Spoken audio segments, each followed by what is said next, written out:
Welcome back to Daytona International Speedway. As a member of the Coca-Cola Racing family, it's my pleasure to offer this introduction to the Coke Zero 400, powered by Coca-Cola and TNT's wide open coverage.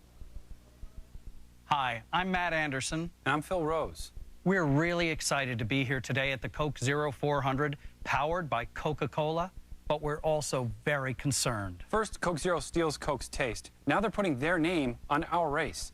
Even worse, if any driver in the Coca-Cola Racing family wins today, every single NASCAR fan can get a free Coke Zero.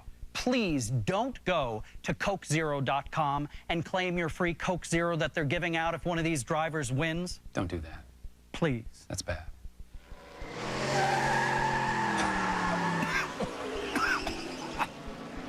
Buckle up, race fans, because TNT is bringing you the first ever Coke Zero 400 powered by Coca-Cola. And today's race will be covered with TNT's killer wide open coverage format. That means you'll be able to enjoy the race with limited commercial interruptions. If you're like most NASCAR fans, you're watching the race on a traditional 4x3 screen.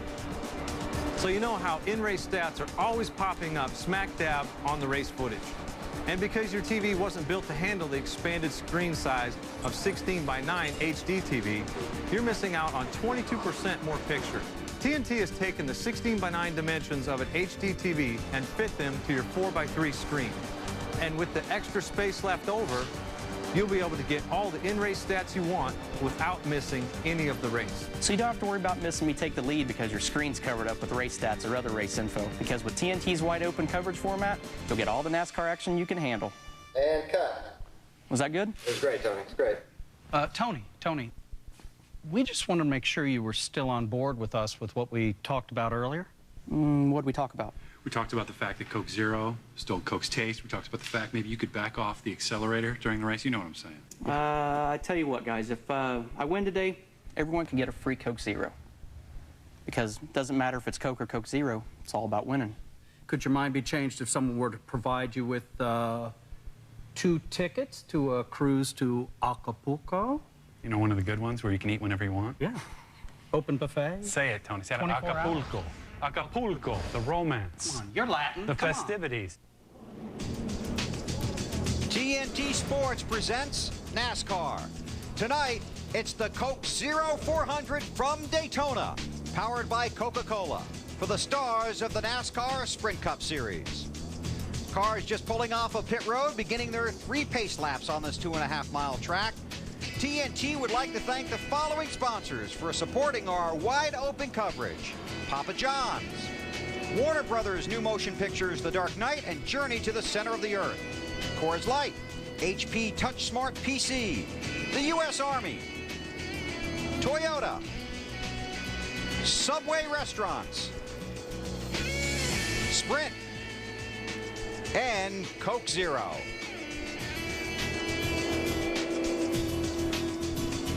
At the bottom of the screen, we'll show you our Coke Zero starting grid for tonight's race here at the Daytona International Speedway. And all DEI front row of Paul Menard and Mark Martin. And we can tell you, NASCAR has informed us no cars will be dropping to the rear of the field, but there is the possibility 1 or 2 of the go-or-go home cars may pull out of line and voluntarily fall to the rear just because of the setup on their car. We'll continue the starting grid at the bottom of your screen. Hi, everybody. Bill Weber along with Wally Dallenbach. Thanks for having us in for the race.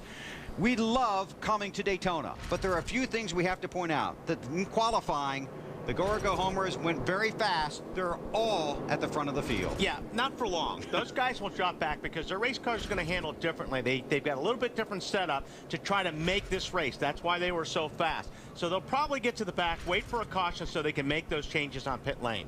Now, one of the things we love about coming to Daytona for the 4th of July weekend is that this race is at night. Had a fun day here in Daytona, but just the atmosphere here is fantastic when the lights come up. It really is. This is a cool place for everybody. It's a special event. It used to be called the Firecracker. It's held on July 4th weekend, but it's very different than the Daytona 500. This is a different racetrack in the summer because it's hot and it's slippery. You saw those guys beating and banging through the corners of Talladega. It was a great race. We're going to have a great race, but you can't get away with that so much here because you've got your hands full here at this racetrack in the summertime. And we did talk earlier today about tire wear, and it goes away in a hurry. scary here. That's because this track is very abrasive. Unlike Talladega, where it's very smooth, you don't ever have tire problems at Talladega. It's just the opposite here. This racetrack's like a cheese grater. It tears those tires up, and after about 10 or 15 laps, you start feeling the race car sliding around. Well, we love calling the race for you, but we also have a third member of our broadcast team. He's not in the booth right now. He got a ride for the race. Well, at least for the laps leading up to the race. Kyle, where are you? I'm down here in the pace car, and let me tell you something. I may not come up there. This is the first time I've led anything in about 20 years, okay? So I may just stay out here. And listen to what you guys say. This car handles pretty good out here, I will say that. But Wally's exactly right. When it comes to handling and tire wear and all that stuff, you know, I may have to pit next lap just for right side tires, because these things are going to go away in the first 10 or 15 laps, and these guys are going to have their hands full for the first few laps of this thing. Well, I found some guys that said they'll pit that thing for you. You interested? That'll do what? They'll pit it for you during the race. Yeah, I tell you what, if somebody will pit it for me, by God, I'll stay out here. Just bring me a Coke Zero, and like Wally said, I got to bring pizza up to the booth. That's all I need, bud, and we'll be set. All right, have fun down there. We'll see you in a few minutes. Let's check in with Larry McReynolds. Well, Bill, when you think about the last 3 or 4 races, they have been won on strategy, and in most cases it involved changing no tires or maybe just right side tires. I talked to a lot of the top crew chiefs, and they said with the way the cars are handling here, as hot and slick as this place is, more than likely every time they come down pit road, it will be for 4 Goodyear tires. Now, the big topic, like you and Wally were talking about, the go or go homers, what they had to do to get in this show. In their first few pit stops, it's going to be pretty interesting, because they're going to come to pit road. They're going to be adjusting on their front shocks. They're maybe even going to be changing their oil. They'll be adjusting their shock packers, the bump stops. The 10 car, Mike Shiplett, they're going to adjust the camber on the right front. Things they had to do to get in the show. The big item, though, will be the alternator belt. Every one of those teams qualified without an alternator belt. The fan may say, why did the guys do this if they knew they were going to have to change it? Their first race was to get in a race, and right now Ralph Shaheen is with one of those guys that qualified in the top 10 in the 7th spot. Larry, that'd be Frankie Stoddard, crew chief for Boris Said. Frankie, what are you going to have to change to your car when you pit?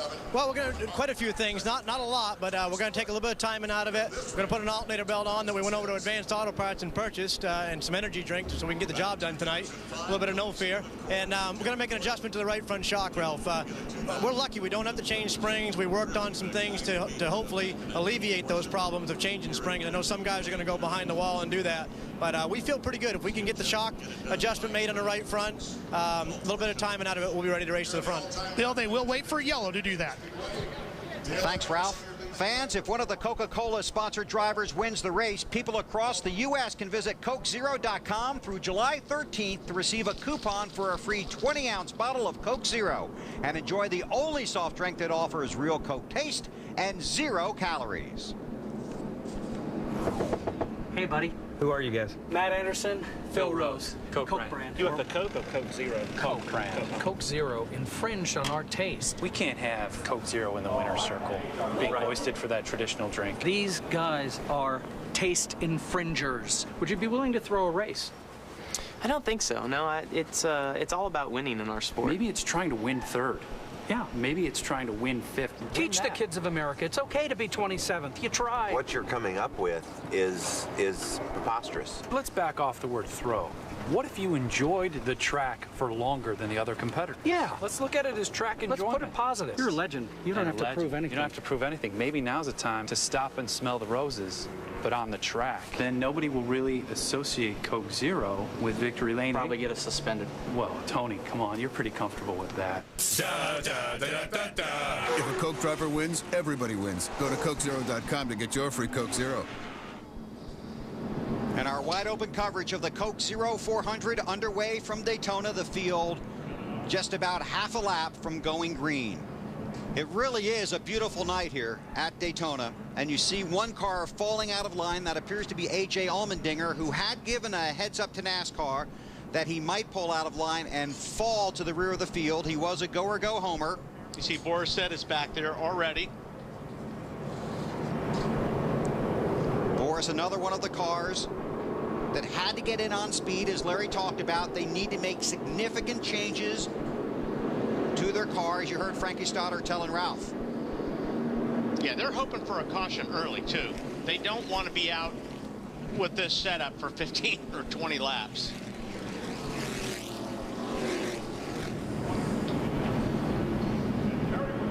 43 cars lined up for 400 miles here for the Coke Zero 400. Richard Petty won here 10 times, Cale Yarborough 9 times, David Pearson had 8 Daytona wins, Fireball Roberts had 7, and of course, among the winners here, our old buddy Benny Parsons won the Daytona 500 in 1975. 122 races here have produced 52 different race winners. 11 of them are in the field tonight. There are 7 former champions in the race. The pace car to pit road. 1 year ago, the finish of this race too close to call. All DEI front row, Paul Menard and Mark Martin. Green flag in the air. They are wide open at Daytona.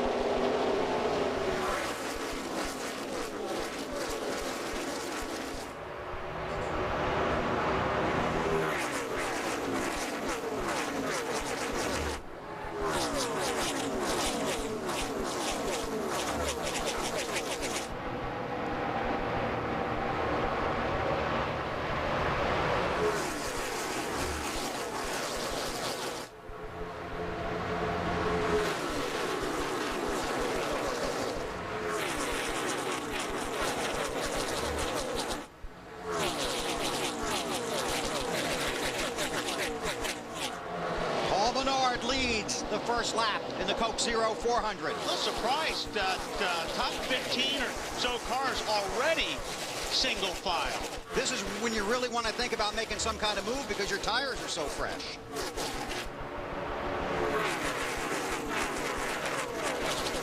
Boy, they're stacked up right here. First 15, 18 cars are single file, and then you've got 3 abreast back here. Jeff Burton in the 31, Clint Boyer in the 07.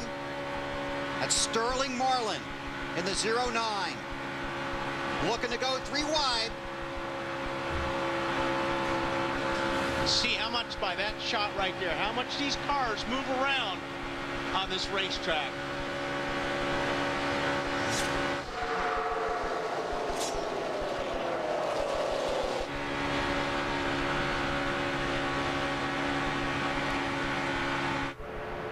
The 21 car, John Wood, has made the left-hand turn into the garage. So we have 42 cars on the track. Long freight train at the front, there they're double file. Larry? Bill, the 21 car will be back out on the racetrack. They were one of the teams that got very aggressive with the changes. They're in the garage area as we speak, changing the oil, changing springs, things that NASCAR would not allow them to do and that you could do safely on pit road. They will be back out on the racetrack. And Larry, about how long do you think that's going to take for them to get all that changed? Well, Wally, at Talladega, they did the same thing back in the spring, and they lost 11 laps. They practiced this for a solid week at the race shop, changing oil and things like that. They have it all orchestrated out how they're going to do it.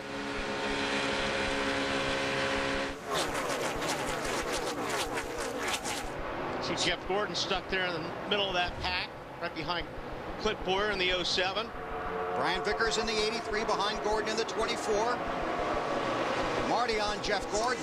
I was going to talk about also what Wally was talking about, Bill. Those bumps these guys are going over. Jeff Gordon told me this is one of the roughest racetracks we run at. And if you hit those bumps wrong, it can really upset your car. It's hard to hang on, Wally, but I can't imagine those bumps have got to make it a lot worse inside the car. Yeah, it does, Marty. That's why I said it's so different Talladega. Talladega's so smooth, and you see those guys were actually bump drafting through the corners. I don't know if you're going to be able to get away with that here at Daytona, because because it's rough, you bump draft the guy through the corners, that's really going to jack him out of shape. And you can see the cars are already jacked out of shape just by themselves. The grip on these tires lasts about 15 laps. That's if your car is handling well from the get-go.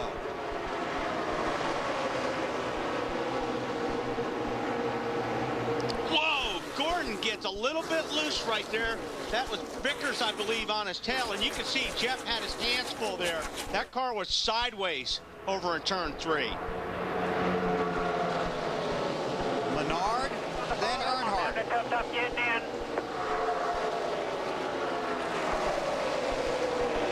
And if you're loose getting in, that makes it really hard, because if you're loose in, you've already lost the downforce on the back of the car. Now, if you got somebody tucked up on your bumper and you're taking some of that air off it, it makes it twice as bad.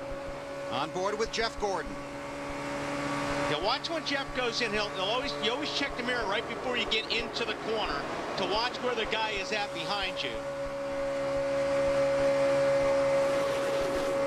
He's pretty high on the racetrack right now, and if your car is loose, you're going to be up right up on that wall, because there's more banking up there, and if you do spin out, you don't have so far to hit that wall.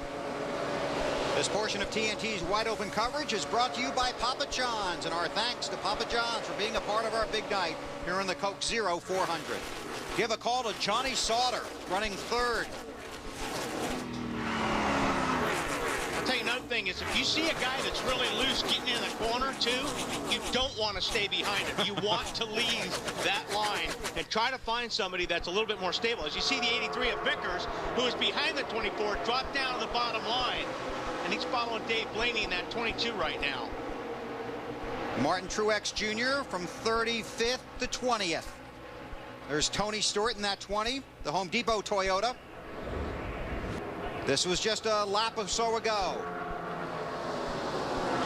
Yeah, what happened there was 11 got out of the gas. He had to slow down, and Stewart had to slow down and jump out of the throttle. And the thing is, when you jump out of the throttle here in the corner, you actually lose grip, and it will slide up the racetrack. So that's what happened there with Tony. That 20 and 11, those teammates, they have a little bit of a history here at Daytona. Menard leads. That yellow 15 car, that's Dale Earnhardt Jr. behind him. Now David Reagan on the move with Mark Martin in the 8 and Kyle Busch in the 18. They go under Johnny Sauter. Yeah, Sauter's not going to get too much cooperation right now, especially during this race. I mean, Johnny's a good race car driver, no doubt about it, but he doesn't run with these guys as much as some of the other people here. So, you know, there's a comfort zone, especially on the restrictor plate races, where you want to be with the guys, you know, that you're run with on these type of races all the time. Saw the 0-1 of Regan Smith in there as well. But believe me, if Sauter's got a fast car at the end of the race, he'll have all kinds of friends. You bet. And he's going to look for his places, too, because he knows they aren't looking for him, so he's going to be looking for them.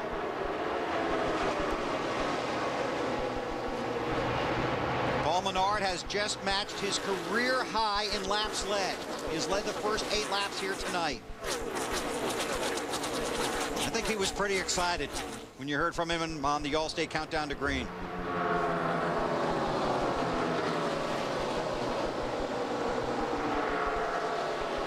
How about that 15 car, Lindsay? Bill, you guys were talking before about feeling loose at this track, and that was a condition that Paul Menard felt during practice. They had made some changes right at the end of practice, a track bar change. They also pulled the splitter in. Paul said whatever it was, he could feel the difference during qualifying. Of course, they had that qualifying setup, but you can see right now he is very, very confident with this car, still working with the help of Dale Earnhardt Jr. And the best place to be right now is out front. If he were to get mixed up in the middle of that pack, he would be scared to death. I mean, that car would be a handful. So, I mean, yes. I mean, he's in a good spot right now. That's where you want it. The best these cars are going to handle are when they're in clean air, no matter what happens. And the 21 is hitting the track, and it's 11 laps. So, Larry, you nailed it. You know, we talked to Jeff Gordon yesterday, and he really underscored the part about being in clean air. Yeah, I don't care what kind of race car you build. It could be the old car, new car. I don't care what race car it is. The best they're going to be, the best they're going to handle is when they're by themselves. When you're hogging all the air to yourself, that's the best these cars are going to be, handle-wise. Race fans looking for a little adventure this summer? Try Papa John's Adventure Trio. 3 medium, 3 topping pizzas for $7 each. This summer, Mummies aren't the only discovery of epic proportions. Papa's Adventure Trio, 3 medium pizzas, all topped with your choice of any 3 delicious Papa John's toppings. Just $7 each. Explore all the possibilities. Go to papajohns.com and go see The Mummy, Tomb of the Dragon Emperor in theaters August 1st. Awaken your appetite. Better ingredients, better pizza, Papa John's. And speaking of pizza, somebody was supposed to bring us one. Kyle Petty has made it to the booth. Okay, I'm sorry. I heard Wally say, if you can get the pace car out there, stop by Papa John's. I didn't get a chance to get to Papa John's. I'm sorry. What are you doing, clowning around down there? I am clowning around. I said it's going to be 50 laps. It only took me 10 to get up here. Well, we appreciate it. How'd I look leading? Did I look good leading? Yeah, you did. I felt good leading. Yeah, I felt good. Nobody could even touch it. I didn't think they could. I didn't think they could. Okay, now watching the 24 car here in the middle of your screen. Yeah, well, he ran out of room there, but I mean, his car has not looked really, really good to begin with. And that's a 70 car, and like I said, he's finding no friends up there, Johnny Sauter, but Jeff just needed a little bit more racetrack because that car is sliding around all over the place and got into the 70 a little bit. And you're going to see a lot of that, especially off of turn 4. It always seems like you run out of room there for some reason coming out of turn 4. It always happens every race here. Nice job, bud. Take a look at your temps out here in clean air. Let me know about the car in a few more laps. That's the 14th complete, 1-4. Yeah, and that was just 240, all 240.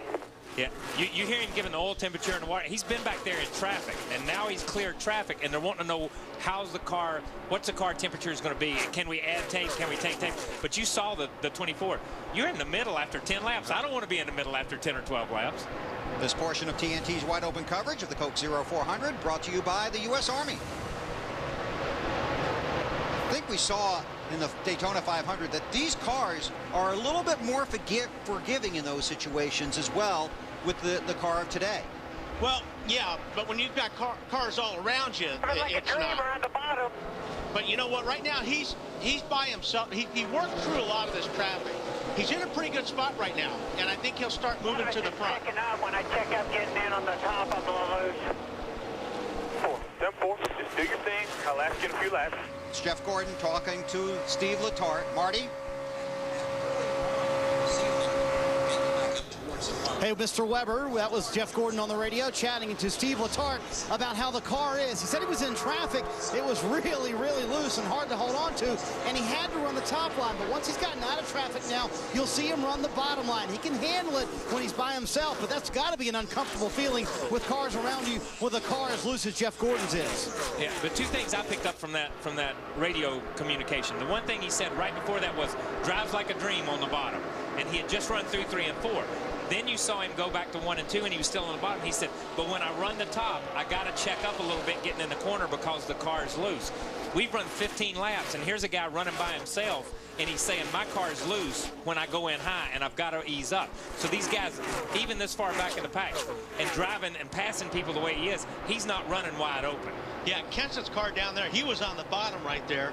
You could see when he hit that bump in 1 and 2, that car jacked all out of shape right there. So he looks like he may be struggling a little bit as well. And I just want to pay off the John Wood 21 car story. They did come back out on lap 11, as Wally pointed out. They were in the garage for 6 minutes. They lost 8 laps. They're currently scored 43rd, 8 laps down. And Kenseth, if you watch the telemetry there, I saw him get out of the gas just a little bit over in 3 and 4. Just a little bit. You can see that green color change just a little. Ralphie, what are they saying about Matt's car?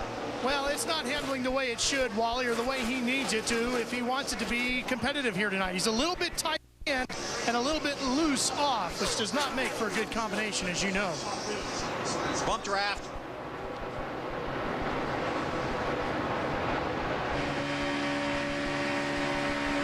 And you'll see a lot of that, I think, tonight on the straightaway, Kyle. I don't know if they're going to get away with that like they did at Talladega.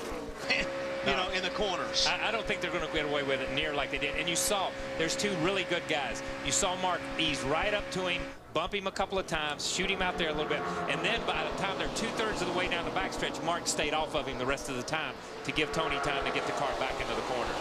Mark Martin driving the U.S. Army Chevy Impala, but the Army has some pretty impressive vehicles of their own. Let's see how they match up to NASCAR. I command the Stryker Armored Fighting Vehicle. Well, I drive the number 8 U.S. Army Chevy Impala. It's got 6 speeds and a 350 horsepower engine. 4-speed, 850 horsepower. 8-wheel hydro-pneumatic suspension. Independent twin control arm front suspension and floating rear axle suspension. 8-wheel, all-wheel drive. And it can go 300 miles on a tank of fuel. I go 80 miles on one tank, which is plenty.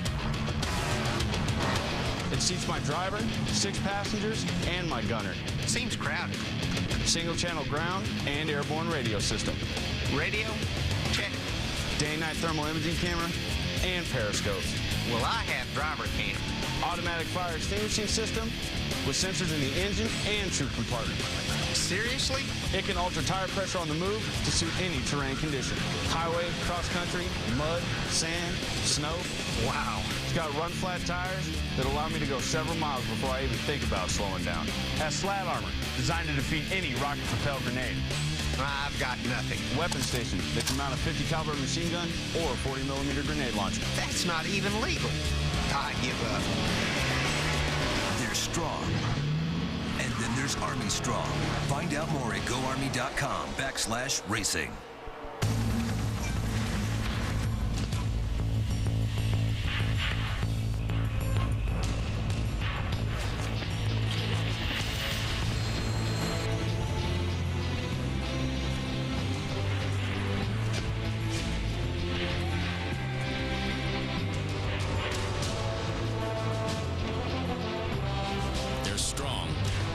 Army Strong. See what it's like at goarmy.com. And that's what we talked about. They didn't want to bring out the first yellow, but they wanted a yellow. They wanted a yellow, so they get the car changed over into a race setup. Okay, A.J. Allmendinger has obviously hit the wall. He's made his pit stall under caution, cut tire, coming around to complete lap number 20 under the caution. You saw the battle between Earnhardt and Menard for the lead. And right now we on our computer have the 88 scored as the race leader, and we'll confirm that with NASCAR.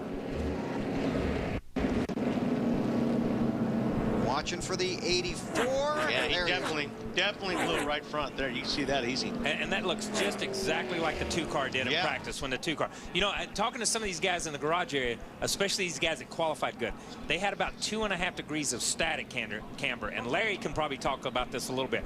2.5 degrees of static, but in the middle of the corner, it would go all the way to 6 to almost 7 degrees of camber. So that's why. And that's why they're wearing so much on the inside. Even though we've only run 15 to 20 laps or whatever, it just wears the tire out. But they normally blow going in. Going and I noticed these two crashes have been blowing. They blew off the corner. When it's really loaded on it, they're on the smallest part of the tire. This portion of TNT's Wide Open Coverage brought to you by Sprint.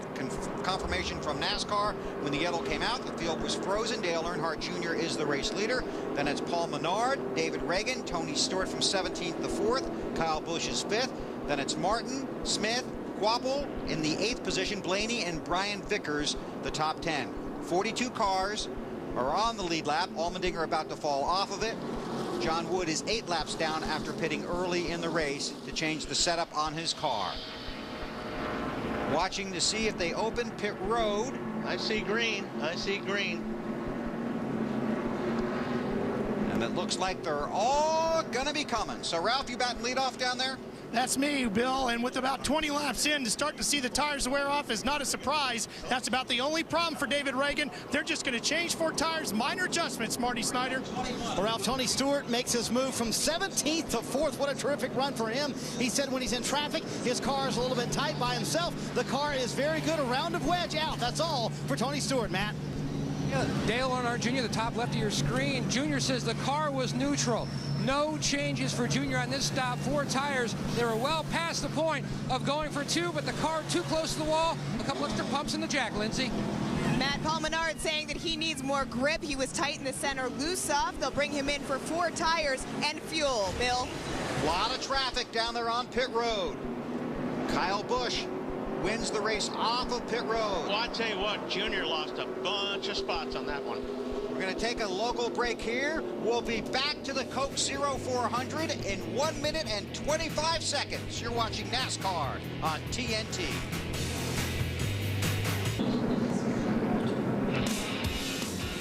TNT Sports at Daytona for the Coke Zero 400. Our wide open coverage continues, powered by Coca-Cola. Tony Stewart has made a second trip to pit road. Sterling Marlin is also back on pit road. Kyle Busch is the race leader. Then it's Menard, Smith, Blaney, David Reagan. Travis Kvapil is 6th. Then Matt Kenseth, Brian Vickers, Kevin Harvick, and Tony Stewart was scored in the 10th position. That will change, though you see A.J. Allmendinger's car being towed back to the garage.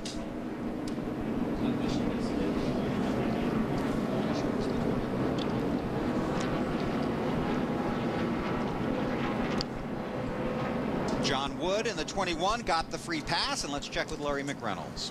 Well, guys, the goal, no matter what racetrack you're at, is to get the entire footprint of this tire on the racetrack. And in the corner when the car travels down, it gets this entire footprint. But when you're on the straightaway and the car is up just a little bit and you've got that negative camber in, which helps the car turn, means the top of this tire is leaned in, it's riding on this shoulder. And on the straightaways, it absolutely abuses and will wear that inside shoulder out.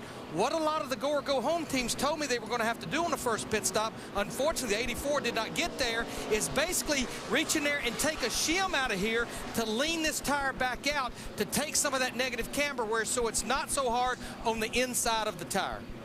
Field was going to go green this time. The yellow has been waved again, so they'll add at least one more lap. The test car brought to you by Saving Grace on TNT, starring Holly Hunter.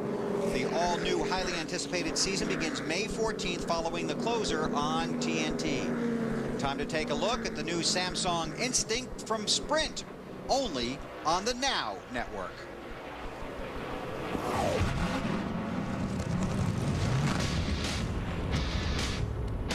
Introducing the Samsung Instinct only from Sprint.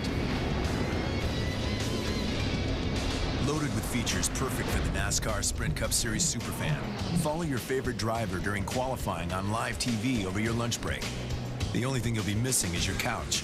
The Instinct is also packed with features perfect for a trip to the track, like precise GPS navigation. Get directions to Daytona in a flash. Go 0.9 miles and turn left. The Instinct's an internet speed machine. Connect instantly and get all the online coverage you need to stay on the lead lap. Introducing the Samsung Instinct from Sprint, only on the Now Network.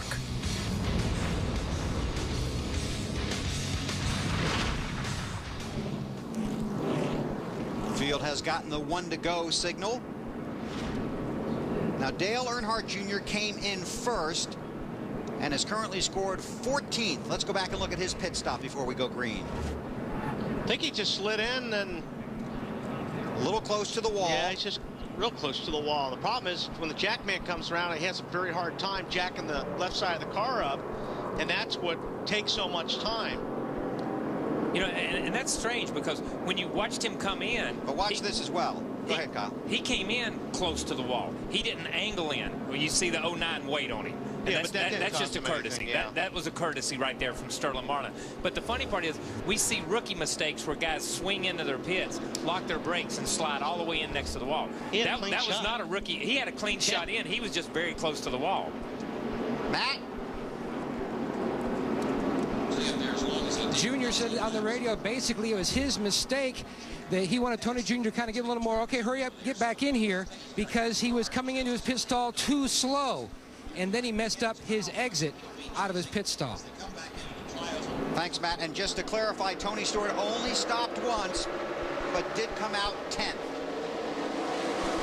They were doing some work on the right rear on Stewart's car is what we saw. And it was hard to tell. It was hard to tell whether they were pulling a rubber out or pushing a rubber back in, or whether they swept the shock. You know, I don't know what Tony's car was doing or what he was trying to say to adjust at that point in time. A lot of times these spring rubbers, instead of putting them in and pulling them out like we used to, we tie wrap them to the spring itself. So they're just dangling under the car as you race. So I don't know if they reached in and snatched one out because maybe he didn't have enough grip or the car wasn't turning like he wanted to, so he put one in. Well, the only thing I noticed one time, Kyle, was over in a bump in between 3 and 4. When he hit that bump, that car shot up the race like maybe there was too much rebound in the right rear. So yeah, no telling what it was, but whatever they did, they changed it fast. It was they changed it. It was a very quick change. They did a really good job. They reached in, they made the sweep or whatever they did, and maybe before we go too far into the race, we can find out what it was. The interesting part about what Larry was talking about the camber stuff, and we saw it with the 12 car in practice, or excuse me, the 2 car of Kurt Busch, was that when you run on just a narrow part of the tire down the straightaway, and then you lean on it in the corner and put all the weight of the car on it, you're wearing it double in the corner, plus you're wearing it down the straightaway at the same time. And the 2 car in practice, they were trying to see how many laps they could put on a set of tires.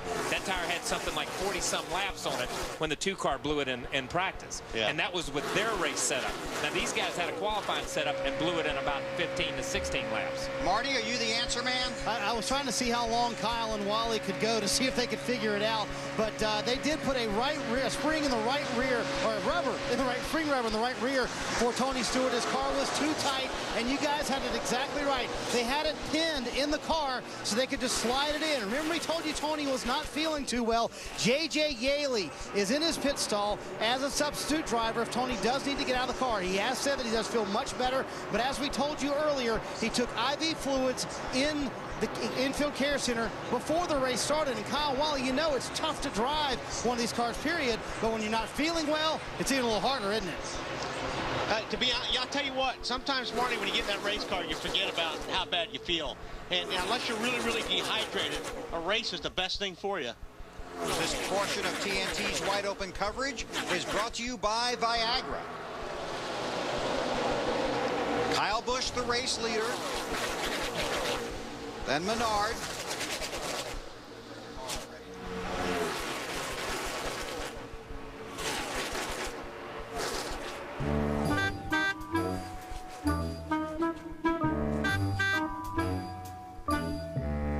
Change it up a bit, and you're sure to get a reaction.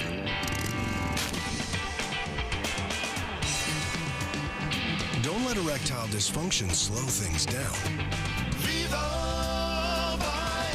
Viagra, America's most prescribed ED treatment, can help you enjoy a more satisfying sexual experience. To learn more, cruise on over to Viagra.com. Ask your doctor if your heart is healthy enough for sex. Don't take Viagra if you take nitrates for chest pain, as it may cause an unsafe drop in blood pressure. Side effects may include headache, flushing, upset stomach, and abnormal vision. To avoid long-term injury, seek immediate medical help for an erection lasting more than 4 hours. Stop taking Viagra and call your doctor right away if you experience a sudden decrease in vision or hearing. Now's the time to get moving and ask your doctor if Viagra is right for you. 28 laps are complete, and they are really getting racy from right behind Vickers and on back. This portion of TNT's Wide Open coverage of the Coke Zero 400 brought to you by our friends with the HP TouchSmart PC. Just stuck up in 3rd spot there, David Blaney. The 22 car, David Reagan there in a 6 car.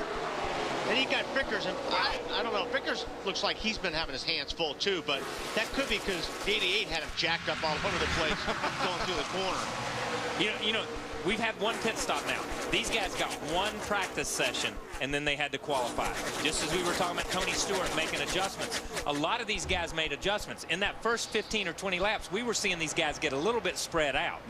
Okay, now they're getting racy, just like you said. They're up there still running too wide, you know, after 10 or 12 laps on this set of tires. So they've made adjustments, and a lot of these guys are a lot more comfortable with their car now, and they'll continue to make a few more. So I look to the 2nd and 3rd pit stop before we really shakes out to see who our leaders are going to be and who our best cars are going to be. 160 laps, 400 miles. Wow. Reagan was snuck up on the outside of there of Blaney there for a second. Well, Earnhardt got a real run there. Earnhardt in the National Guard 88. Rick Hendrick Motorsports Chevrolet. This is down the backstretch. Headed for turn 3. You see the 6 car where he's dropped to. He got pinched going into turn 1, had to get out of it. And believe me, he got out of it, whether you believe it or not. And that's how much momentum he lost. He's lost 6 or 7 positions just in a mile of the racetrack right here. And he's got a really good car. His car, from the very get-go, has been able to go high and low and a little bit of everywhere. And see, he got to get back in line there, where now Jimmie Johnson isn't. Jimmie Johnson, unless he gets back in line, he's going to sink like a stone. Matt. Bill, he is stuck in the center of the racetrack. The biggest issue for Jimmy says he's loose in, but his bigger problem is if he runs the bottom, then he gets too tight late exit. That's why he was moving around a little bit. Right now, he's just trying to find a hole to move into. Yeah, exactly. Right now, he wants out of that middle because that's it. See how that car's wiggling around? I'm telling you what, that's how it feels. You're just hanging on to that thing. It feels like the rear of the car isn't even hooked to the racetrack. You're always one turn behind it. When it goes left, you're turning right. When it goes right, you're turning left. And it just weaves back and forth when you're in the middle like that. Remember that yellow line around the inside of the racetrack right there is out of bounds. You cannot go below that yellow line and make a pass. If you do, you have to give the position back or NASCAR will penalize you.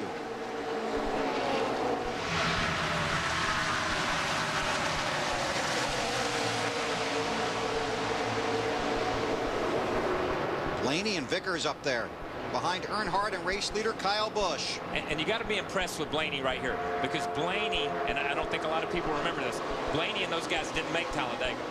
Okay, they went with a car that they thought had a shot at winning the Daytona 500 to Talladega and didn't make the race. That'll drive you crazy, won't it? It will drive you crazy because it's the same car. It's the same car. Your guys do the same stuff at the shop. The engine guys build the best stuff they can build, and then you look at yourself and you're like, what happened? I don't understand it.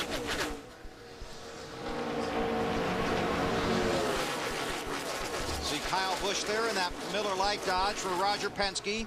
Where did Kurt Busch start? 9th. Kurt Busch? Yeah. 36th. Kyle Busch started 9th. Kurt Busch now up in the 8th spot. Jeff Burton's gone from 23rd to 7th. Jeff Gordon 26th to 9th. Elliott Sadler 38th to 10th. And his big news was he got engaged this week. Going to get married just after the first of the year. He gets married, he's going to have to pick up the pace. I can tell you that from experience. Larry. Well, Bill, what I want you to do is look at his teammate right behind him, Casey Kane, in the 9 car. He is just about to crack the top 10. Remember, he started 41st. But Kyle and I were talking earlier in the day. 2 of the slowest cars in qualifying, the 9 car and the 77, they came here with total thought process of handling. If you notice, we've been talking about rear ends being skewed, towed out all year long. The 9 car has that rear end that has maximum tow out, mainly for handling, and so far it looks like it's working out for him. Thanks, Larry. That's for 3rd. Vickers being pushed by Mark Martin in the 8th. I tell you, Tony still looks like he's having a hard time holding a line through 3 and 4. And we watched some of the Nationwide race last night. The 20 car looks like the 5 car did last night. He just points it at the bottom of the racetrack and catches it wherever it lands and then goes again. You know, Larry talking about the 9 car, that's interesting that they came with a downforce package, because the skewed rear end is a downforce package, and you don't think about that on speedways. The computer as you've never felt it before. Introducing the HP TouchSmart PC.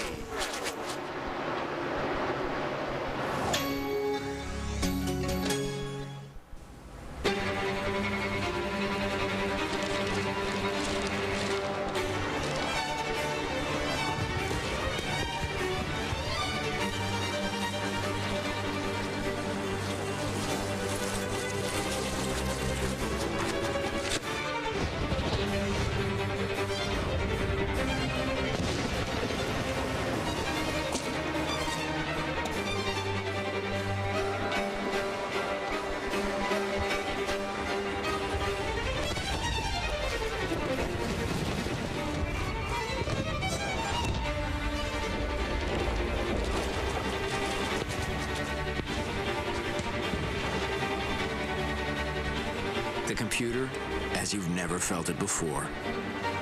Introducing the HP TouchSmart PC with Intel Core 2 Duo processor. And thanks to our friends at HP for being part of our wide open coverage of the Coke Zero 400. This portion of TNT's wide open coverage is brought to you by Coors Light.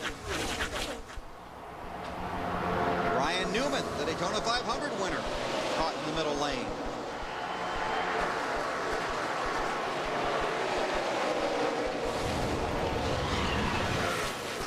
Dale Earnhardt has gotten around Kyle Busch at the front of the field.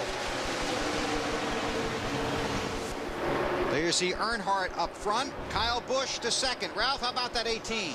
Well, they got some things to keep their eyes on, Bill. That first set of green flag laps went just 20 laps. They changed tires. I checked on the right front. They said they had lost a big chunk of rubber out of that tire. I asked them about their air pressures. They said they were okay. Should not have been a problem. We're getting close to another 20 sets of green flag laps right about now. Thanks, Ralph. Top 5 cars trying to break away. You see Tony Stewart has made it to the 4th position. Frost brewed Coors Light, the world's most refreshing beer.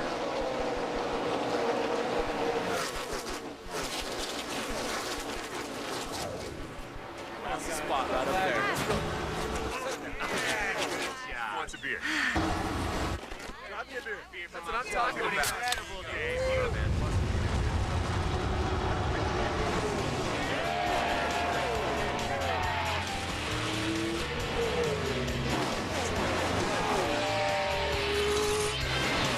The world's hottest sport meets the world's most refreshing beer.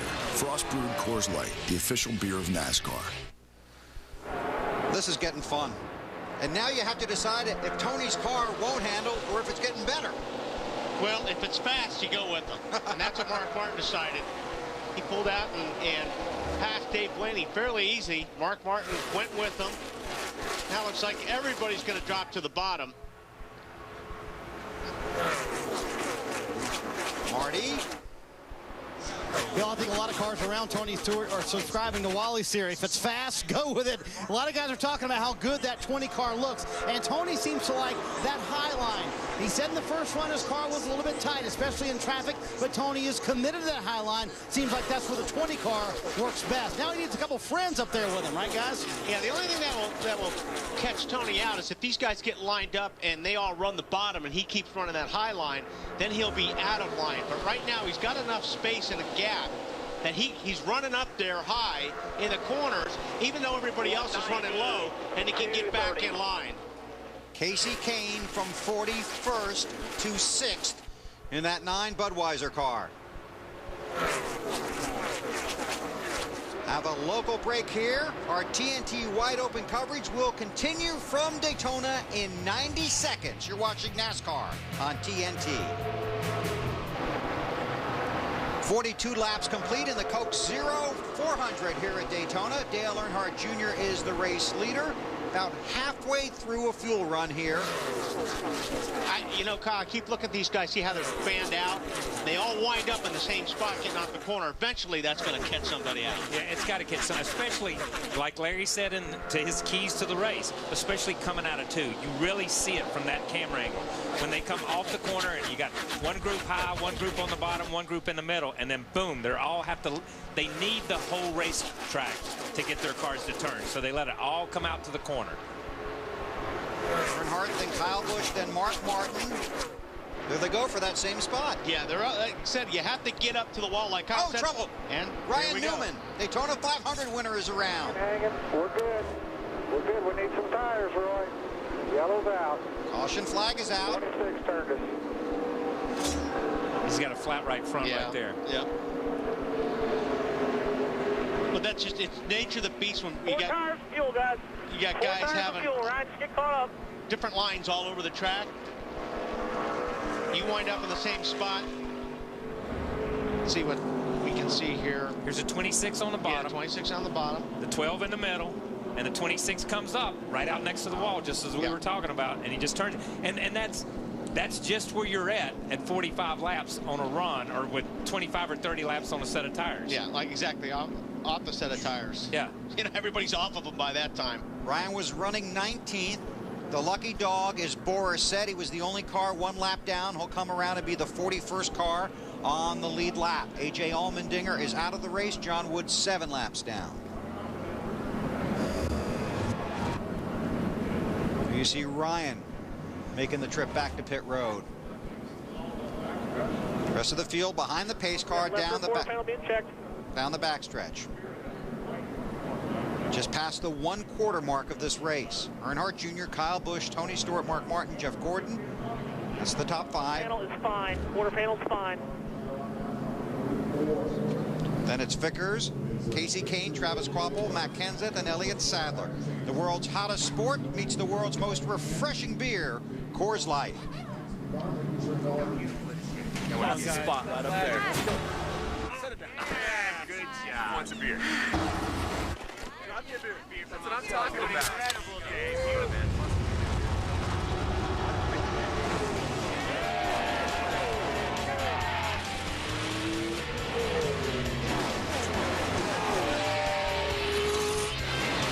The world's hottest sport meets the world's most refreshing beer. Frost brewed Coors Light, the official beer of NASCAR. And as he said, Coors Light, the official beer of NASCAR. Pit road is open and everybody's coming. You got to watch out for the traffic. You got to hit your marks. And we got to go to Ralph Shaheen. Well, of course, one of the things they're going to be watching for Kyle Busch is that right front tire. We'll take a look at that. He liked what they did with air pressure adjustments the last time around, so they're going to do more of that, Marty, on this stop. Tony Stewart had just said his car was just a little bit tight. What they're going to do is 1 round up on the track bar. They're also going to add another piece of tape to the front grille. Same thing they did last time in 4 tires, Matt. Dale Earnhardt Jr. in his box, perfect 4 tires, no changes for Junior. Since the car is neutral, don't want to touch it. He's away, Lindsay. And the Pit Crew Challenge Champion crew team of the 83, Brian Vickers, is over the wall. They're working right now to give him 4 tires. He said he's a little bit loose. Chassis adjustment and fuel for Brian. Thanks, Lindsay. You see the race off of pit road, won by Kyle Busch. Under caution here in the Coke 0400. Take a 75-second local break. Back to Daytona in a minute 15. Tonight on TBS. The Bill Engvall Show is back. How come I haven't seen you in these? These are your daughters. Oh, no. An all-new episode of The Bill Engvall Show. Thursday night at 9. Only on TBS. Ever since I bought her a popsicle at the skating rink, it's been true love. No, you're cute. No, I love you more. Mom hooked us up with a Suncom Unplan. I get unlimited minutes, so I can call whoever I want, whenever I want. You're too young to know what real love is. I am not, Ma. She's old. Suncom helps us keep our love alive. Now get your first 2 months free with any Suncom Unplan and talk all you want. Suncom. Worryless wireless. We've got great deals. We've got great deals. We've got great deals. Come get yours now. Now's the time to get a great deal at Milton Ruben Chevrolet. 08 Silverados, only $14,897. Fuel efficient Aveos, a steal, just $98.23. And only Milton Ruben Chevrolet has the 08 Malibu, sale price at $18,500. You're whatever it takes dealer. Milton Ruben Chevrolet. Details at drivebaby.com.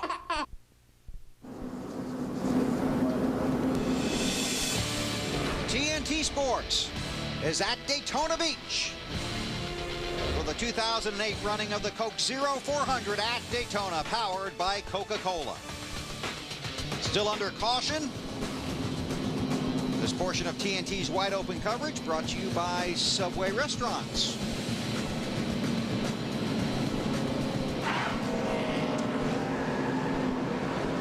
Now on pit road, we talked about how tight it is with all these cars still on the lead lap.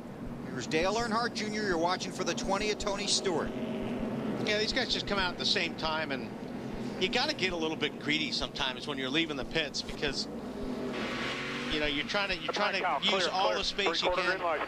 See, the 88's going to hog a little bit more room than he needs, but he knows Stewart's there, and he's got the spot. Yeah, and the 88 came all the way out to the third lane. You saw the white line there. He came all the way out. A lot of times the driver will come out, land in the middle lane, and then move forward. Something interesting that happened under that pit stop, too, was Kevin Harvick stayed out. Right. Tried to lead a lap, didn't beat the pace car back to the start-finish line on the first go-round.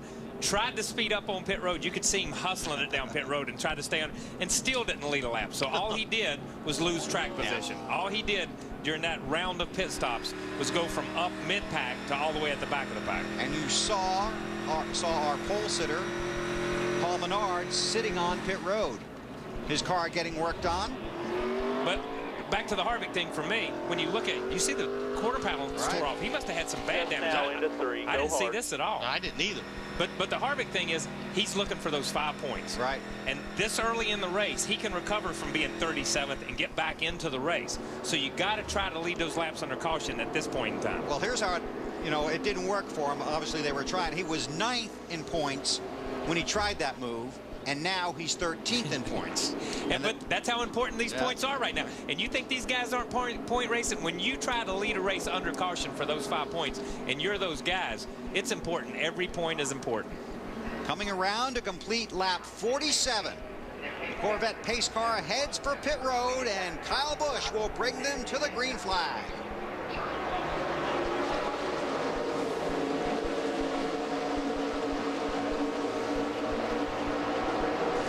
Jr. in second. Then Tony Stewart, Mark Martin, Jeff Gordon, Casey Kane, Matt Kenseth. Yeah, I would say if Tony gets any kind of run going down the backstretch, Earnhardt's going to try to jump out in front of him. Long history of Earnhardt and Tony working together at these plate races. Didn't quite have the run I thought he'd get. He's laid back a little bit on that restart.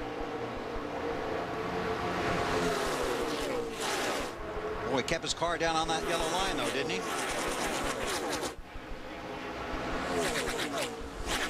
Right up against the wall out of 4.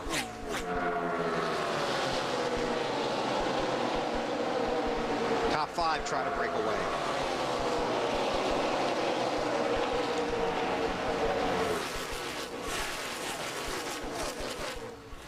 Fans, fast food doesn't have to slow you down. Race over to Subway restaurants today. Subway, race hard, eat fresh. Welcome back to NASCAR on TNT Live. Mark Fine alongside Larry McReynolds and Wally Dallenbach. And guys, what a race we have for fans today. Wally, let's get right into it. A lot of strategy in this race. What should we be looking for? Well, I think it's always going to be about fuel strategy. Man, am I hungry.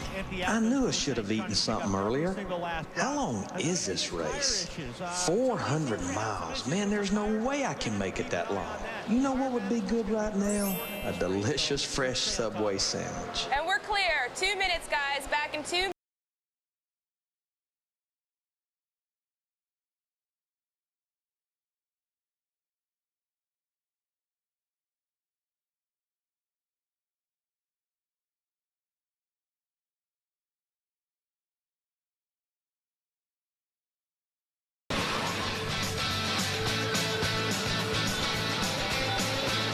Guys, give me the usual. Make it fast. Sure thing, Mr. McReynolds. Coming right up. Don't forget the extra veggies. You got it. Remember, I love mustard. There you go, sir. Great job. Gotta go.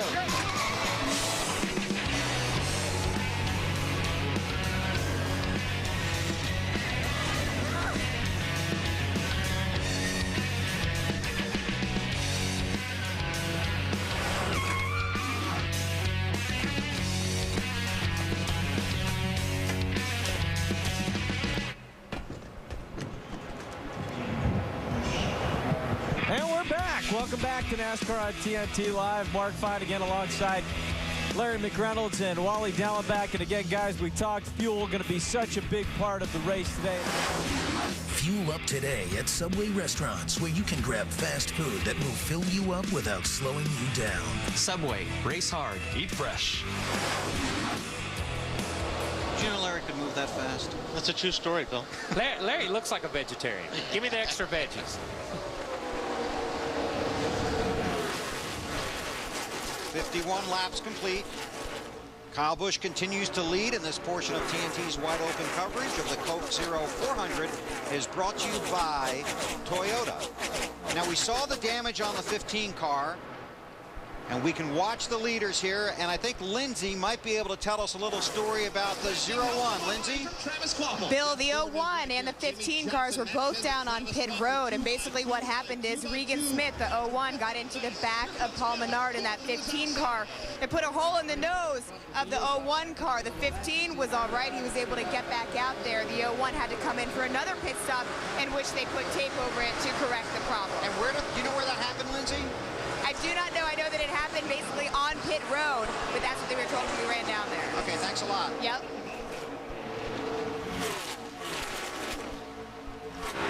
Kevin Harvick driving a little inspired.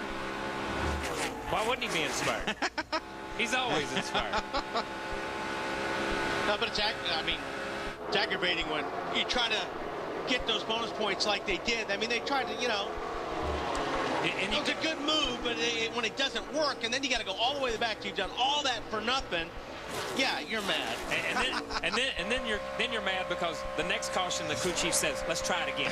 Yeah. You know what I mean? And you can't try it. That's what you're saying. You're breaking up. Yeah, exactly. But unless, and here's this, and take it from someone who's tried this 20 million times.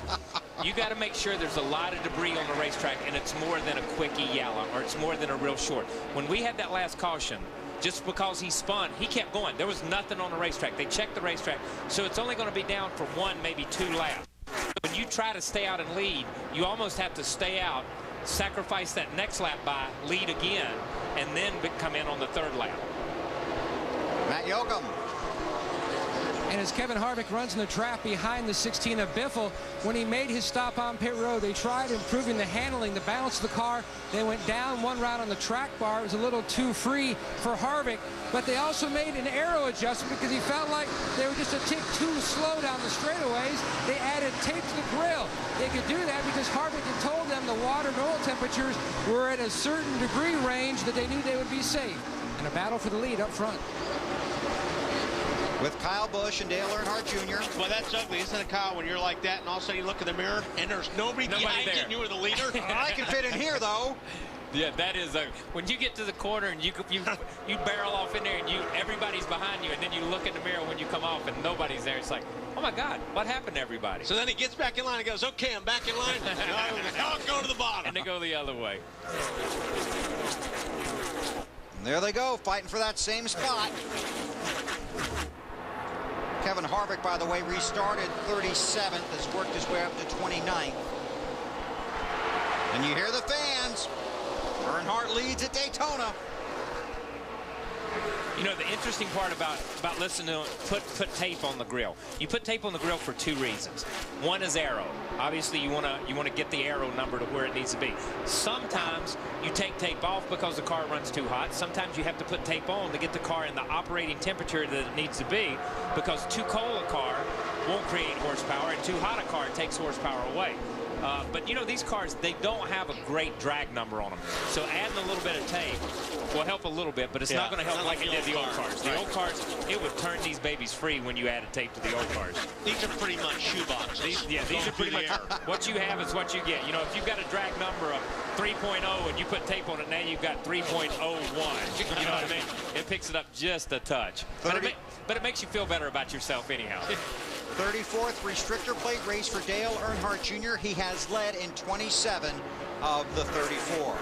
Now let's go behind the scenes with the full-size Toyota Tundra, the truck that's changing it all.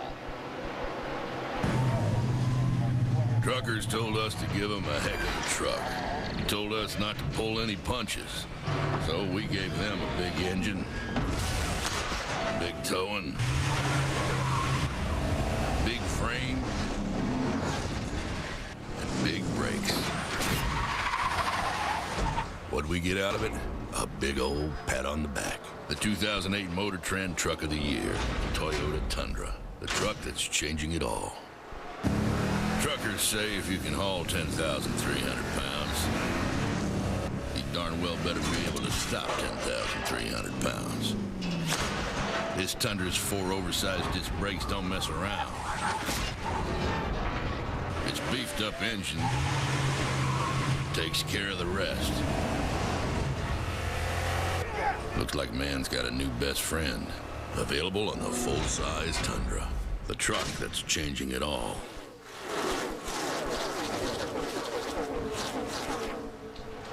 Field coming around a complete lap 58 of 160 here in the Coke Zero 400. You know, we were watching, as you look at this group, as you look at an overview here, you can see how far Tony's fallen back right here. Okay, a minute ago, Tony was vying for the lead here. And we talked a lot of times about choosing the right lane. And for everybody out there, if you've ever sat in traffic and you're at a dead stop and the right lane starts moving, and then you jump in the right lane and it stops and the left lane starts moving, and then you just look at yourself and you think, my God, I just can't get in the right lane today to even make any time going down the interstate. That's the way you feel sometimes as a driver. You choose the inside lane and the outside lane moves. You choose the outside lane and the inside move lanes, and you're just out of rhythm. And Tony has chosen the wrong lane his last two moves, which shuffled him from the outside of the top all the way to the inside, 7th or 8th places back. And another thing about that is when you've got a car like Tony or some of these other cars, these other guys, you want to line up against a guy that's fast. Oh, yeah. I mean, if you've got 10 guys and you guys are pretty good, but you're not the fastest car, and the fastest car is down on the bottom, you know what? You want him to go to the back of the pack. You don't want to race that guy later in the race. No, it's like any game. When you get a guy down, you want to stand on their neck and not let him back up, because they know if they let Tony Stewart breathe again, he's going to be a factor in this race. And right now, they feel like they've shuffled him out of the rotation. You saw him. He was on the inside. Here he goes back to the inside in turn 3. He was on the inside in turn 3. He went all the way to the top to block the momentum of that outside line going through turn 4. He's all over the racetrack trying to figure out which lane it's going to take for him to get back up to the front. This portion of TNT's wide open coverage of the Coke Zero 400 brought to you by Warner Brothers' new motion picture, Journey to the Center of the Earth, that's in theaters everywhere July 11th. I tell you that you can hear that throttle on Tony's car as you look at the telemetry. The 9 car gave him a pretty good shot, and the RPMs went up a bunch, and he shot by a bunch of guys just because of the help from the Kasey Kahne car. Top 3 trying to break away. A little deeper feel in the field is Jimmie Johnson, and Matt's got a story there. And his spotter, Stevie Reeves, trying to help work that 48 car to the front. Jimmy, his crew chief, Chad Canals, a lot of conversation back and forth about how to fix the balance, but also about his line on the racetrack. Let me ask you a question. When you're going through the corner and those guys are running up high, why are you a half a groove lower than them? In a narrow push? Part of what's opening up the doors, these guys letting us get on us there, just so you know. Some cases, potentially, but when I run the middle and those guys are spread out, I charge on them, at least do 3 and 4 and catch them all. Talking behind you, I think what that does is it's opened up the window for those guys to get those runs, because it gives them a bigger hole in front of them, you know? And you heard that. I think what Jimmy's saying is, I feel comfortable and confident that the middle lane is where I'm making my best time.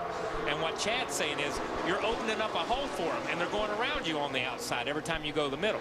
The middle of this racetrack is really the smoothest part of the racetrack. The bottom is very bouncy and very rough. The top, those guys move up there, but you can almost see as these cars... Man. That's close. You can almost see as these guys go through the corner, and just look at the white line where the black pavement comes up to the white wall. You see it going up and down. So it's rough at the top of the racetrack, too. You see the 77 up there, Hornish, and he's doing a good job. But boy, that car looks awfully loose. I've been watching him getting off the corner, and that, just like that last time, he was loose. Larry, you got something on the 77? Well, it is a little bit on the free side, Wally, but that car, we were talking about Kasey Kahne in the 9 car. Sam Hornish qualified back in the 42nd position. His crew chief, Chris Carrier, the guys at Penske, same deal as the 9 car. If you can see it right there, they've got that rear end towed out, because you talked about these cars being like a shoebox. The side of them is like a piece of plywood. When you get that out in the air, it helps the side force. The car looks like it's loose, but it's got it where you feel like you've got something to lean on. The 9 and the 77, they're having pretty good runs, but they came here focusing on handling. It's like the 77's been in the wall once. But you're right, you can see that thing going down straight away. I mean, it is cocked sideways. See the 3D family event of the summer, Journey to the Center of the Earth, opens in theaters everywhere July 11th.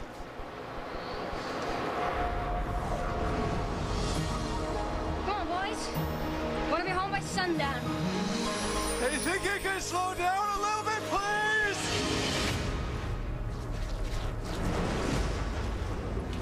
Just a little storm!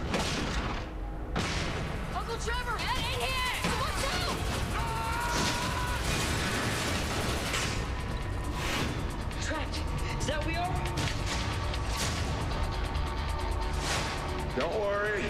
Direction is my sixth sense.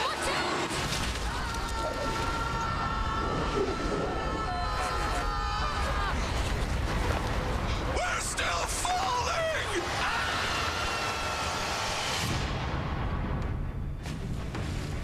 Guys, come on! Ladies and gentlemen, I give you the center of the Earth.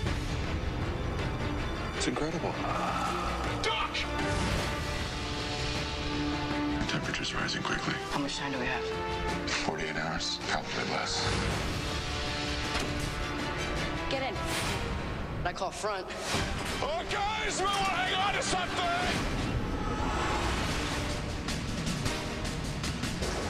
That way! That's lava. It's getting closer.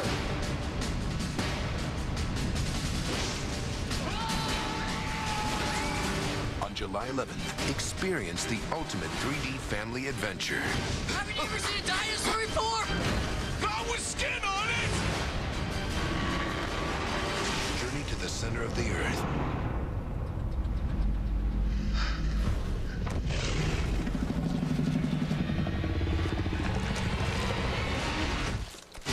Rated PG. You can also experience the adventure in Real D 3D in select theaters. Starts July 11th. The Chevys of Dale Earnhardt Jr., Mark Martin, and Jeff Gordon. The top 3 cars here at Daytona. Hey, after watching that promo, do you think people live in the center of the Earth? Is that why they already had tracks and cars and those carts down there and all that stuff? You know what? Yeah, the railroad. Yeah, the railroad thing. Stuff. You know, They used to be there. July 11th, you can find out. I guess I'll have to go see. That's exactly right. Yeah. 66 laps are complete of 160. Take a local break here for 90 seconds, then back to Daytona. TNT's wide open coverage of the Coke Zero 400 is powered by Coca-Cola. 68 laps are complete. Dale Earnhardt Jr., the race leader. This portion of NASCAR on TNT's wide open coverage is brought to you by Viagra.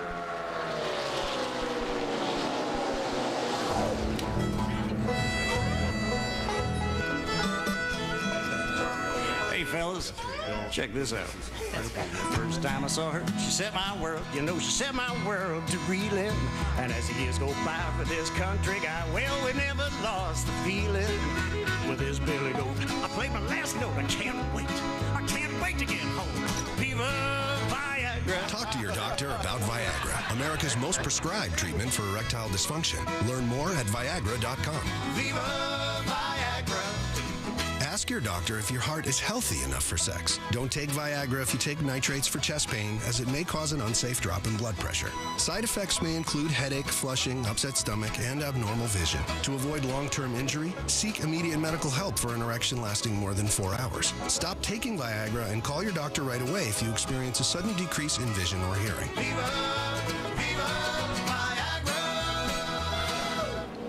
Caution is out. Greg Biffle has brought out the caution after contact on the racetrack, and his car has come to a stop on pit road, and he's going to have trouble getting that anywhere. This portion of TNT's wide open coverage of the Coke Zero 400 brought to you by Coke Zero. It's Juan Pablo Montoya and the 42.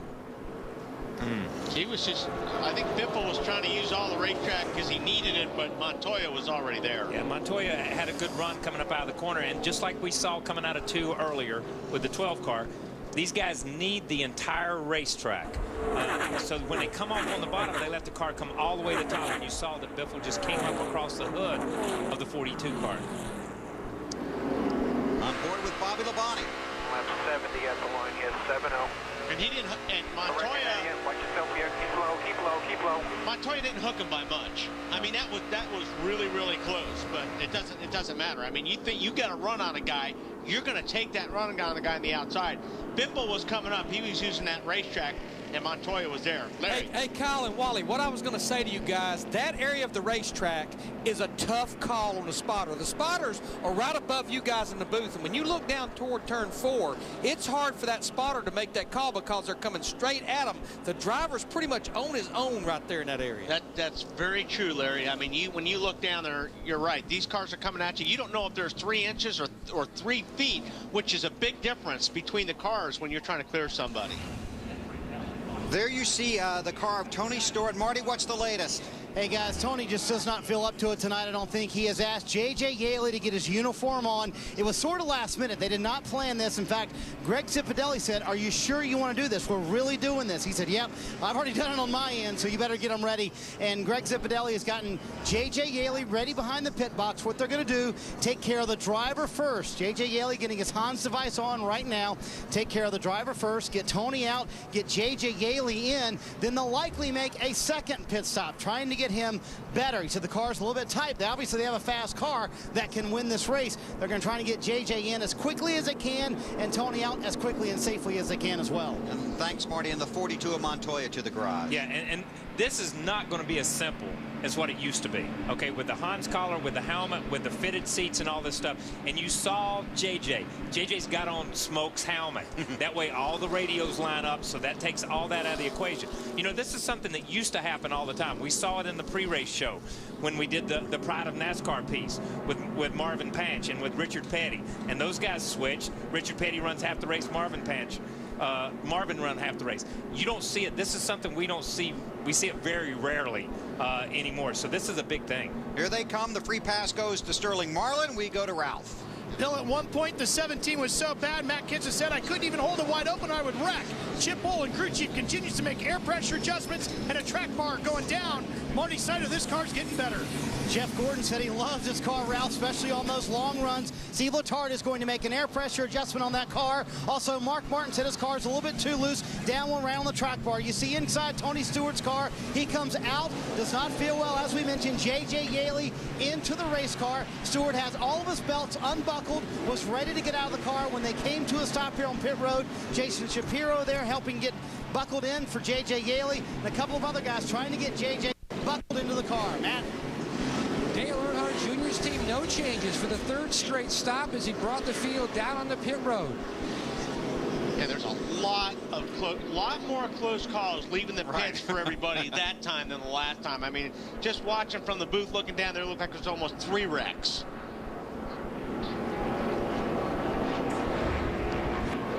Here's what Wally was talking about. Everybody's diving out and trying to get as much as they can. You see Jimmy Johnson jumped out in front of a bunch of them. Now watch back, even back here where the 5 car is. Harvick's he's got to move over. I mean, it's just crazy. On board with Gordon. He's in 4200. Sorry about that. Look at Kyle Busch try and get that spot. And the thing is, when you watch those guys on pit road, those guys are leaving their pits and pulling all the way out to the grass and just blocking everything. That's what's causing the jam up behind them. We almost saw the 43 of Bobby Labonte run in the back of those cars, slowing down. Fans, if one of the Coca-Cola sponsored drivers wins the race, people across the U.S. can visit CokeZero.com through July 13th to receive a coupon for a free 20-ounce bottle of Coke Zero and enjoy the only soft drink that offers real Coke taste and 0 calories. Hey, Dale. Matt Anderson, Phil Rose, Coke brand. We wanted to talk to you a little bit. Yeah, sure. We're kind of sad that some of you guys are leaning over to promoting the Coke Zero brand. Okay. Just because, for one, they've stolen our taste. They don't have any integrity. They took our taste without checking with us. Normally, you'd be drinking Coca-Cola. You're drinking Coke Zero. Well, you're a traditionalist. You've been in the race game a long time. And we just want to beg on that tradition for you to maybe consider not drinking Coke Zero. If you want to betray a national icon, that's your choice. By being here today, Elliot, you're letting your mother down. Yeah. It's like you guys are pulling out a big past eraser and going... I think the bottom line, Dale, what he's trying to say is you're about to buddy up with taste infringers. If you're ever running side by side with each other, okay, bear with me. If we just do one of these, okay, and block the track so that nobody can win and drink the Coke Zero, that would help us a lot. No. Yeah, this is ridiculous. I don't want any part of this. I don't know what's into you guys. You're starting to scare me now. They're starting to scare us, Jeff. So I think it's safe to say everyone here is scared. What about like if Kyle Petty has the Coke Zero car again? If I just Should I spin him out? Oh, hey, Whatever yeah. you need to do, yeah. If a Coke driver wins today, everyone wins. Go to CokeZero.com to claim a free Coke Zero and experience real Coke taste and 0 calories for yourself. 73 laps are complete, closing in on halfway. We'll go green next time by. Earnhardt Jr. is the race leader. Then it's Jimmy Johnson, Kyle Busch, Jeff Gordon, and Kasey Kahne, the top 5.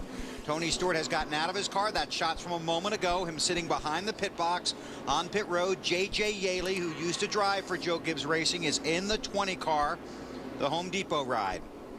He must really feel bad to get out of that car. Like I said earlier, the biggest thing it's hard to overcome, you know, is the dehydration. Yes. If you're dehydrated, that's all you start thinking about.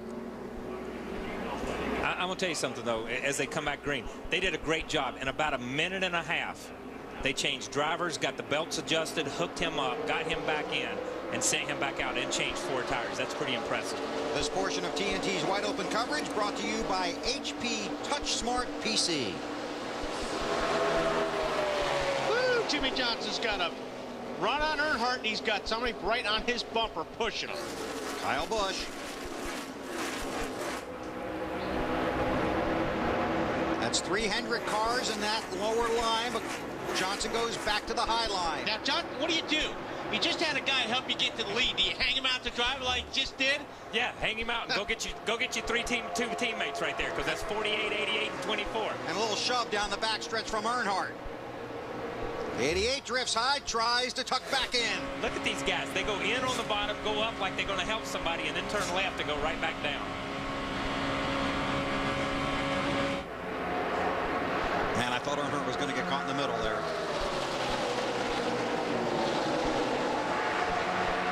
And they're the 88 pushing the 48. Down below the yellow. That was awfully close. Denny Hamlin down on the bottom, trying to get underneath Kasey Kahne in that 9 car. Look at that 11 car bounce. You talk about Denny. Denny stuck it down right there on the yellow line, but that thing just bounced through turns 1 and 2. I don't think he had much of a choice. No, he had to stay, got man. Put down there. Yeah. We've got J.J. Yaley in the 20 car, scored 33rd. And, you know, we talked early in the race, you know, about these guys starting with no practice. Whoa! Here's J.J. Yaley in a car he's never been in, and he's thrown into the middle of the race. Oh! Jimmy Johnson all over the place. Well, that's where you got to be careful on your mirror driving, because you start doing that stuff, you can hook yourself on somebody's rear bumper and spin yourself out. That's right. Block me once, shame on me. Block me twice like that, man. He's going to send him out through the infield. You saw the 17 car just give the 24 car a massive shove down the short chute there, off into turn 1. Teammates for the lead, Jeff Gordon and Jimmy Johnson. Earnhardt has to pick a teammate. Goes with the Lowe's Chevy. And those are teammates from Joe Gibbs Racing behind them, Kyle Busch and Denny Hamlin. You were saying something about teammates earlier tonight, weren't you? Sometimes it works, sometimes it doesn't. Yep. And sometimes, you know, sometimes you can't run where your teammates are running. I think that's probably why Gordon went to the top. I don't think he was real comfortable down there on the bottom. Now Earnhardt looking for help. It's like, you know, when you're in this position, and we heard Jeff say earlier, and I know these are on new tires, but we heard him say earlier, when I go in the corner, I have to ease out of it because my car's a little free. Man, you're looking in the rearview mirror saying, who is going to bump me as I go into this corner? And I'm going to roll out, and I'm a little free. It takes your breath. 24 goes back to the bottom where he felt safe. And early in the race, you know, he said, this thing's perfect on the bottom. I think he felt like the 48 was holding him up a little bit. Yeah, but I think I thought he was going to the bottom. Part of the conversation. So I think he tried to get a run on him there, Kyle, and hoping that he could clear him getting off the turn 4, but he just didn't have enough. That was Jeff Gordon, and you remember Jimmy said he likes that middle groove, that half a lane down. You see those guys, that 24 car makes some time in and through the center of 1 and 2. His car is working on the bottom of the racetrack. Jimmy was in the middle, but he just drifts up a little bit and loses 2 or 3 positions. Gordon leads the computer as you've never felt it before, introducing the HP TouchSmart PC.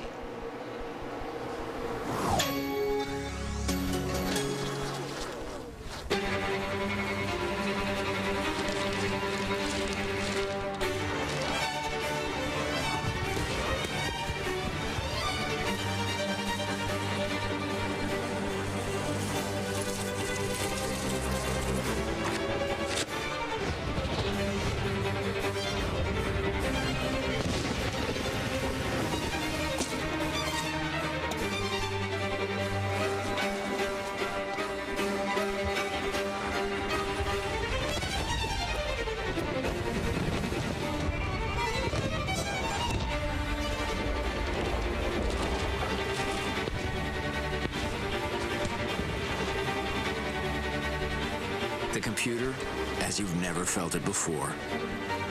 Introducing the HP TouchSmart PC with Intel Core 2 Duo processor.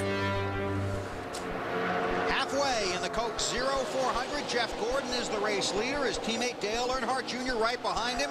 Denny Hamlin runs third.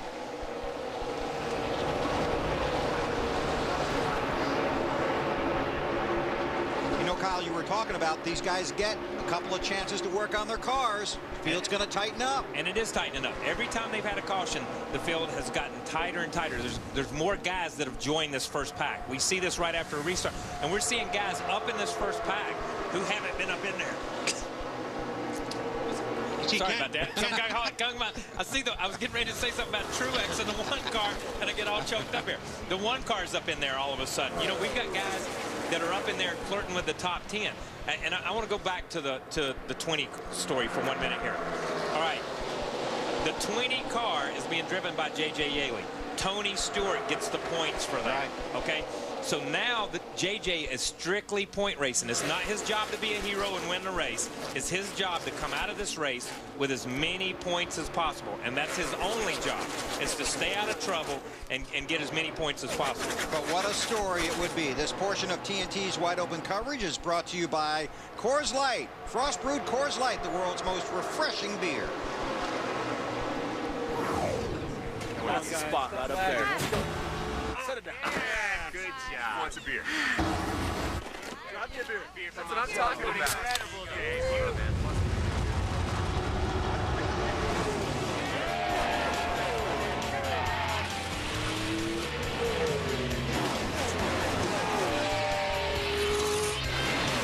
The world's hottest sport meets the world's most refreshing beer. Frost brewed Coors Light, the official beer of NASCAR. And you saw Kyle Busch drop off the pace, come below the yellow line to the apron, now trying to get a feel for his race car. Whoa, that was a save, and a very good one, I may add. You're not kidding. He got down on the apron and just had to regroup there, Ralph. That was a great save. Well, he's got a bit of a problem, Wally. The steering wheel is off, he says. It feels very, very weird. Kind of hard to drive a race car when the steering wheel's not attached. Oh, man. You do not want that anywhere. Not attached. What does that mean? I think when you mean off, you mean like the toe is off? Not that it's physically off. Yeah, I'm not quite sure I understand that. I mean, and we've seen these guys who, somebody had trouble earlier in the year that the power steering went out and they started catching. It was like there was air in the line and it would start and then turn and not turn. Ralph, you got some more? Yeah, I didn't mean it was physically disconnected from the steering column. But yes, the steering is off. It wasn't aligned properly. I don't know if he was able to adjust it back himself. He said it felt extremely weird, and that's why he's not going up to full speed just yet. Larry Mack? Hey, Kyle, you're spot on. Joe Gibbs Racing early in the year had a lot of power steering problems. Now, they made some changes. The manufacturer made some changes. So I just wonder if maybe something's going on with his power steering. Yeah, and that's good. I'm glad you remembered that, because I just remembered somewhere that they had, and it's when the power steering fluid either breaks down or the pump is turning too fast or too slow, and you get fluid in it, or you get air up into it, then what happens is it'll catch and then it'll turn and then not turn, turn and not turn, turn and not turn.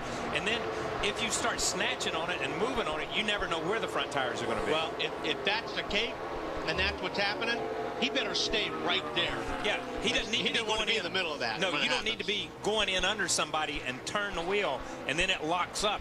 And it's almost like your car just locks up the steering wheel, and it won't go any farther to the left. And Kyle, you know what we'll do here to try to slow that power steering pump down just a little bit is we put a much bigger pulley on it, just trying to slow it down, the flow of the fluid, just a little bit.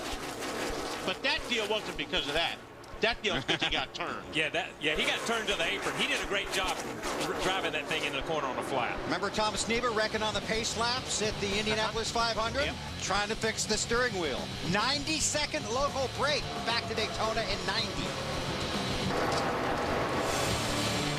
TNT's wide open coverage of the Coke Zero 400, powered by Coca-Cola, continues from Daytona Beach, Florida. 7 laps past halfway of this 160-lap 400-mile event. Jeff Gordon is the race leader, followed by Dale Earnhardt Jr., Jimmy Johnson, Mark Martin, and David Gilliland up to 5th.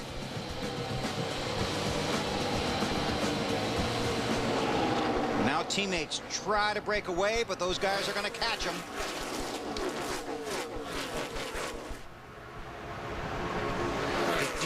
The deeper you get into this race, the more racy the drivers get. Larry?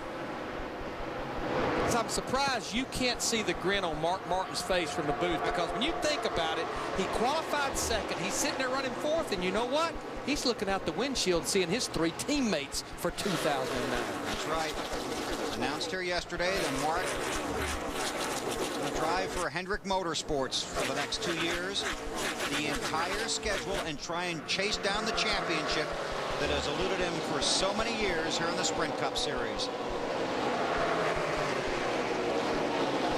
The world's hottest sport meets the world's most refreshing beer. Cross-brewed Coors Light, the official beer of NASCAR. Spot right up there. Set it down. Yeah, good job. Wants a beer. Drop me a beer. That's what I'm talking about. Incredible, man.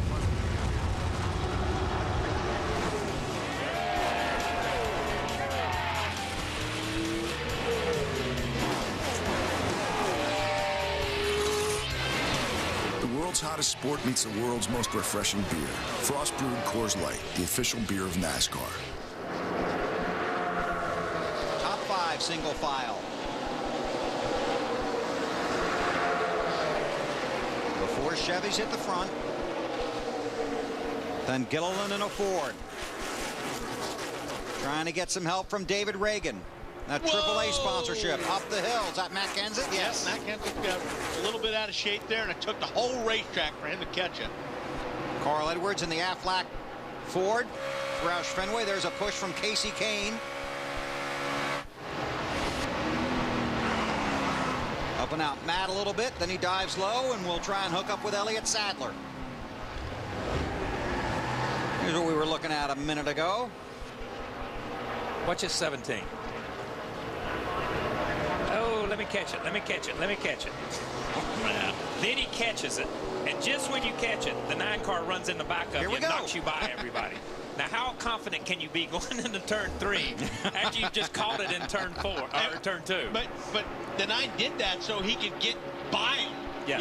You know what? I'm going to push you by these guys on the bottom, and then I want to get away from you.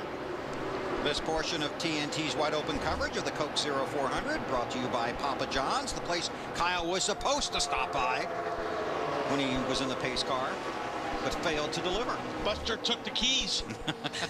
And Gilliland down there in the bottom 38, he's been running pretty good up there. Not getting a whole lot of help, but maybe the 6 car, Reagan will help him out a little bit. Now he jumped up in the high line.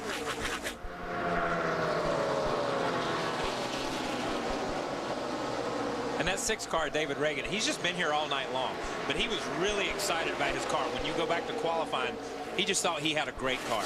Have you ever seen him when he's not excited? No, he's just look, he's just happy to be in a race car. He is a true, he's like Tony in a lot of ways. He just wants to drive. And the only guy happier than David Reagan at the racetrack is his dad. Oh, yeah. Ken Reagan. Oh, yeah. And his little brother, Adam. I mean, yes. just what a great family, man. Saw his brother Adam walking around the garage area here earlier in the week, just like he owns the place, you know? Just as happy as can be, shaking everybody's hand, saying hello.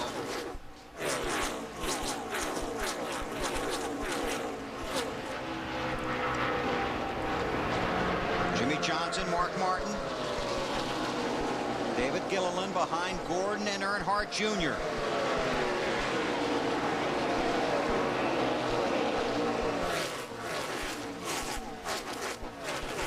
Rick Hendrick's got some tough decisions to make watching these races, doesn't he?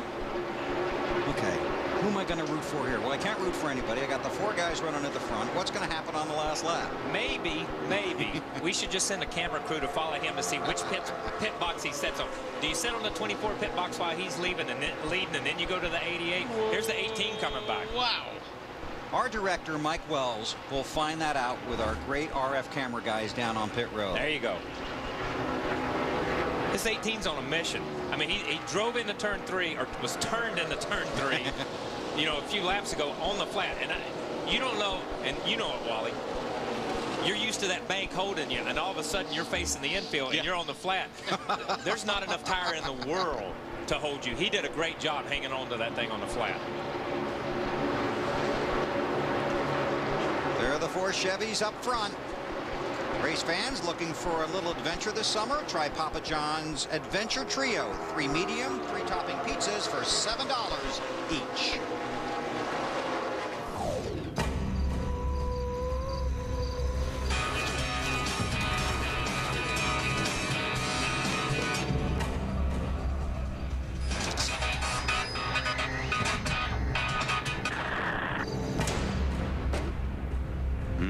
Must be the pizza. Nice. I hope you got enough this time. Are you kidding me? Papa John's Adventure Trio special? 3 medium pizzas with 3 toppings for $7 each.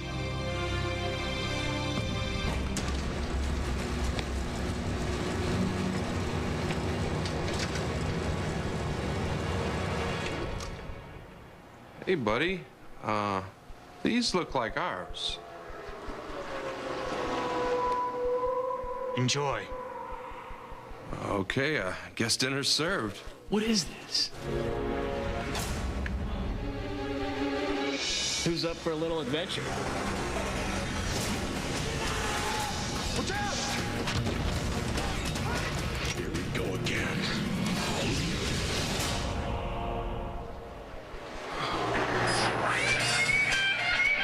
Wow. Maybe we should get back to work. Explore the taste. 3 medium, 3 topping pizzas for just $7 each at Papa John's. And don't miss The Mummy, Tomb of the Dragon Emperor in theaters August 1st. Jeff Gordon continues to lead. There you see Mark Martin has lost a position or 2 here, trying to get a push from Denny Hamlin. We're talking about what happened to Kyle Busch. He went from 3rd to 37th on lap 82. Currently runs 25th, 10 laps later. Back up front, Jeff Gordon, followed by Earnhardt. We check with Marty Snyder. Look at those guys playing so nicely at the front of the field, Bill. The teammates lining up together. Jeff Gordon said this car is just outstanding. There you see, bottom right hand of the screen, Rick Hendrickson, Dale Earnhardt Jr.'s pit, though. Gordon probably feels a little slighted, but the car has been terrific. Yesterday in practice, or Thursday in practice, their fastest lap 34 of a 35-lap run on the same tires. They're very good, especially at the end of these runs. Gordon very happy. Right behind him, his teammate, and Matt's going to talk about Dale Jr. Marty, Rick Hendrick strolling from all of his Hendrick pits. He just stopped at the 88. Sometimes it's all about location, location, location. Right behind the 88 pit stall is a huge Sprint Vision big screen where he can watch all of the action. If you take a look back, though, at the 88 car, his car almost perfect all night. Pretty much like that paint scheme. Hendrick Motorsports a few years ago was the first to go to clear coating all the decals, just trying for any extra little edge. But this camo paint scheme, it is all paint, stenciled in. They spent 2 entire days making this paint job almost perfect. See if that pays off. So now you know where Rick is, at least right now. Yeah, that didn't pay off. The King and them clear-coated their car in 74. Really? Yeah. And what happened that day? I think they blew off or something. So, but they've been doing it forever. Pretty. It is pretty. It's very pretty.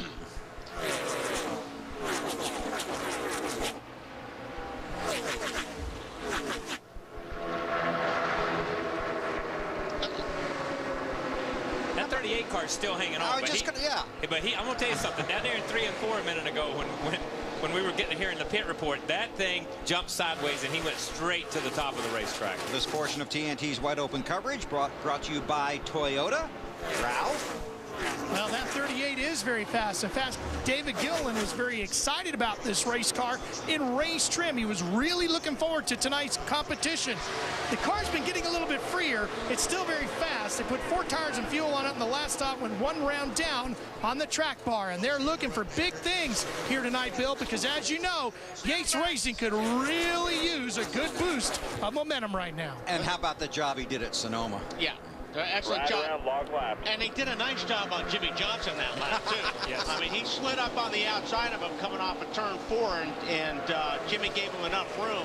But Jimmy had to give him the spot, and he lost a little bit there. But, yeah, that 38 car's flying right now. Yeah, the one thing, though, is that 24 and that 88, they're on rails. Their cars don't bounce around a lot. They kind of stay. They've made adjustments.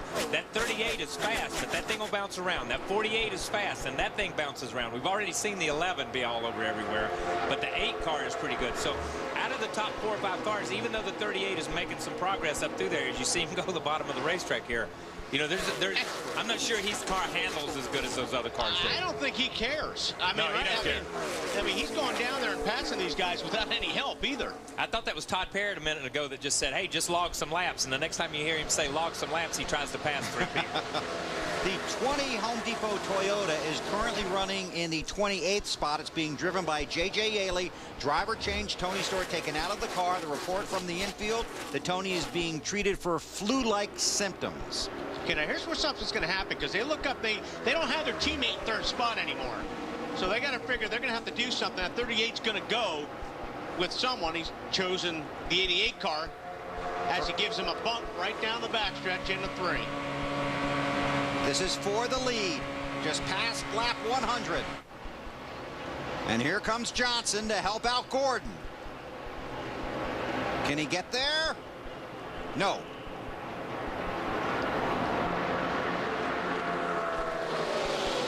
Gordon's in trouble if they all decide to line up on the outside as Mark Martin dropped down on the bottom. But it's amazing how these top 3 or 4 guys were maybe 5 or 6 car lengths in front a few minutes ago, and then they start racing and everybody catches back up. Jimmy Johnson sideways between 1 and 2. I know it doesn't look like much at home, folks, but I'm telling you what, when a car gets out of shape like that at Daytona, that is big sideways. Oh, that's huge sideways. That's more sideways than the teacups at Disney. Let me say that, okay? That's sideways. This went from a Saturday night cruise to rush hour traffic. On old tires, too. Remember, these guys are getting bunched back up, and their tires don't have the grip in them that they had before. 30 laps on their tires. For the latest on Toyota's drivers and racing information, visit toyota.com/pitpass. Toyota, moving forward. Ever dreamed of driving a real Cup car? Well, now you can. This is the Fan Controller.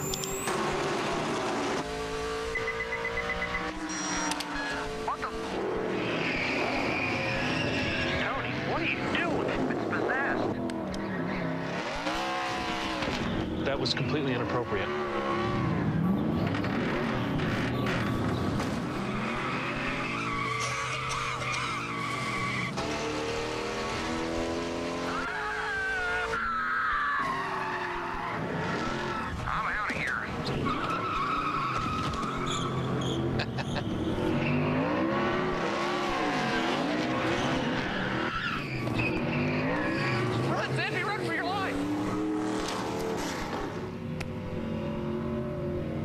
What was that all about?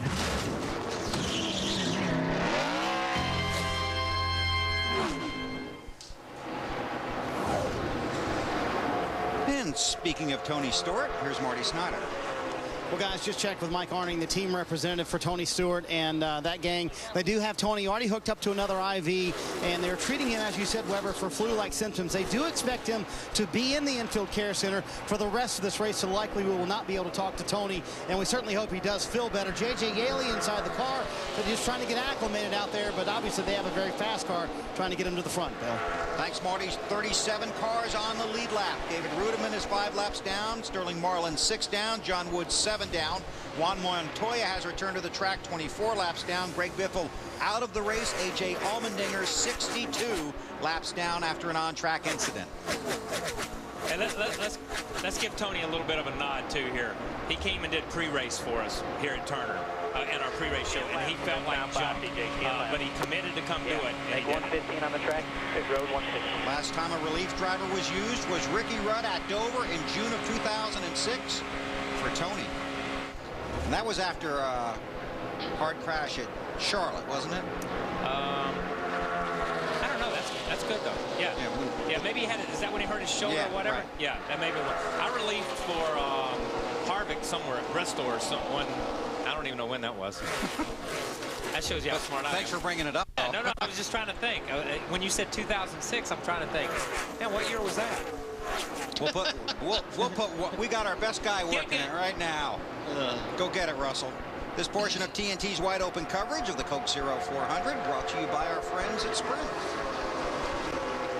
Hamlin up in the 4th spot, trying to make something happen, and there's Ryan Newman, Daytona 500 winner, joins the fight in 6th spot. And the last time we saw him, he was like going backwards or something through the grass. Tell you what, Jimmy Johnson keeps leaving that high line open coming off of 4, and he's losing a lot of spots there.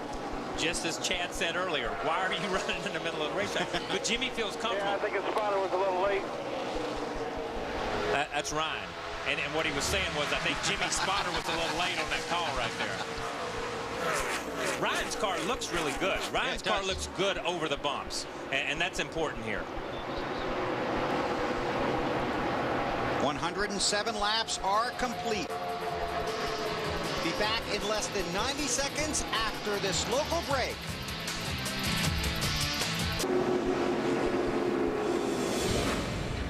TNT's wide open coverage of the Coke Zero 400 is powered by Coca-Cola. The caution is out at the Daytona International Speedway.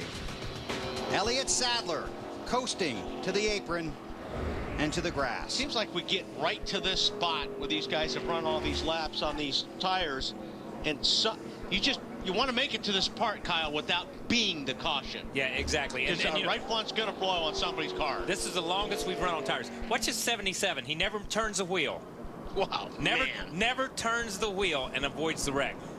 He just stayed the course, and I mean, that was good. But I mean, Elliott had no warning of this. You see it just blow the right front fender off the car when the tire comes apart. That's a hard hit. There's Elliott. To the infield care center for the mandatory checkup. Pit road is closed. David Rudiman is the lucky dog. He will come around and be just 4 laps down. Fans, get ready for NASCAR Sprint Cup Mobile from Sprint, only on the Now Network.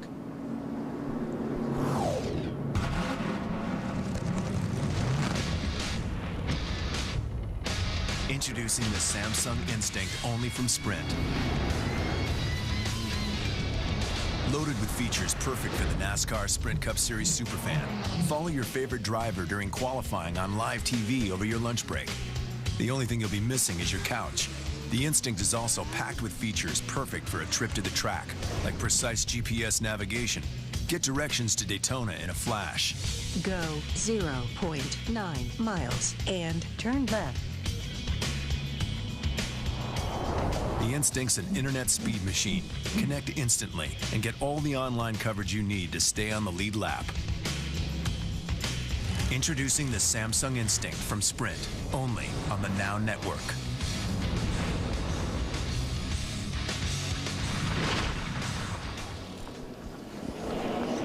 Just 50 laps from the finish here at Daytona. 110 are complete. Dale Earnhardt Jr. is the race leader. He started 3rd. David Gilliland is in 2nd. He started 27th. David's best super speedway finish, 4th at Talladega in April of last year. Ryan Newman has worked his way to 3rd. Then it's Jeff Gordon and Denny Hamlin, the top 5. When Rudiman comes around, there will be 38 cars on the lead lap.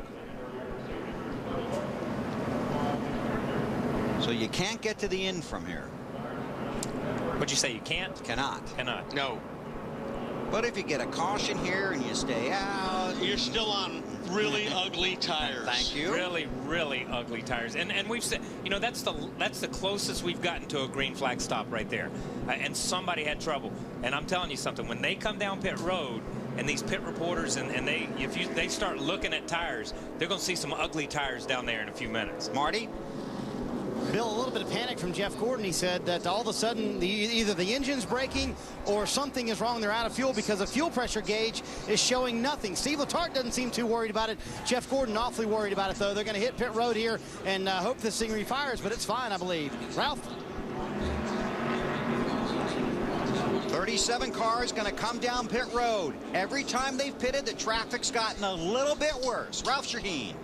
David Gilliland's car was a little tight early in the run. They're going to make some air pressure and chassis adjustments to this car. He was a little afraid he wasn't going to be able to hang on to track position, Marty. Well, Gordon said the car is terrific when it's in traffic. It's a little too tight, but a little too loose when he's out by himself. The car is under power for Jeff Gordon. They're going to put a fuel tank of fuel in at 4 tires, Matt. Tony Erie Jr. making an air pressure change, just a half a pound, trying to keep up with the racetrack as it goes. The pressure's built up a little too much on the last stop. Junior's away. Lindsay. And Matt, the crew of Denny Hamlin working on the left side of the car. They said that it's a little bit snug for Denny, so their choice 4 tires and air pressure adjustment. His crew chief said, stop short. Let's leave ourselves an out on pit road.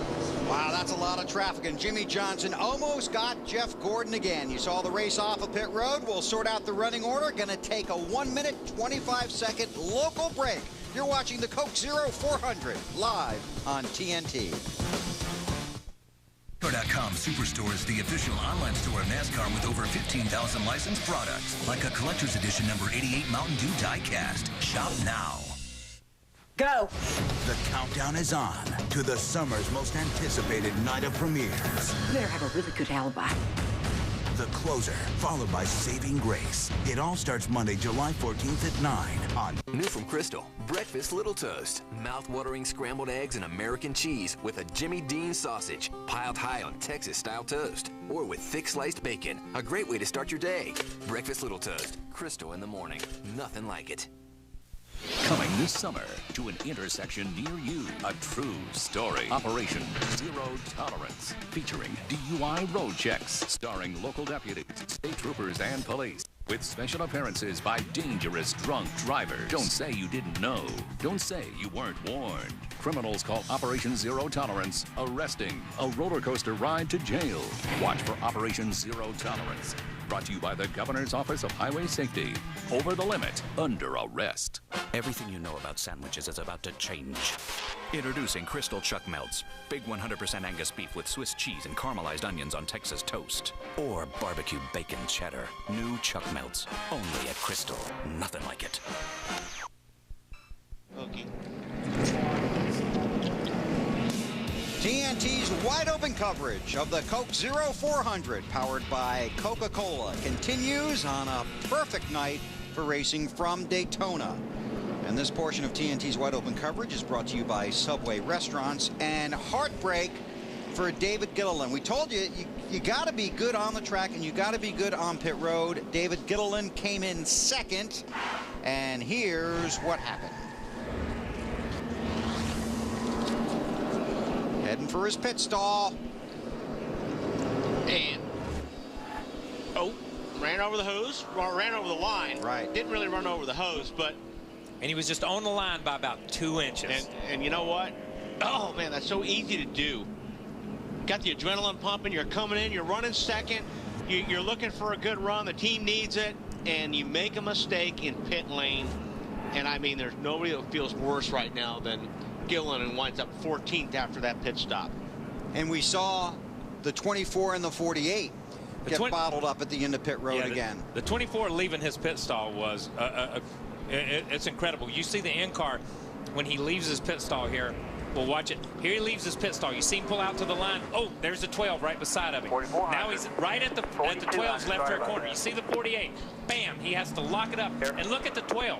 The 12 just blasts away from him because the 12's able to maintain pit road speed, and he all but runs all over the 48. But not that, you don't want to be in the spot Jeff Gordon was going down pit road, because you got nowhere to avoid. You can't turn right to the grass. You can't turn right, you can't turn left, because there's people everywhere. Right now, 3 cars have not stopped. The 99 of Carl Edwards has led a lap. Patrick Carpentier runs in second. Joe Nemechek in third. They have not stopped under this caution. They're thinking about it now. Oh, yeah. There's no thinking about it. Yeah, they're coming. What are you talking about thinking? I'm teeing you up. Okay, there you go, man.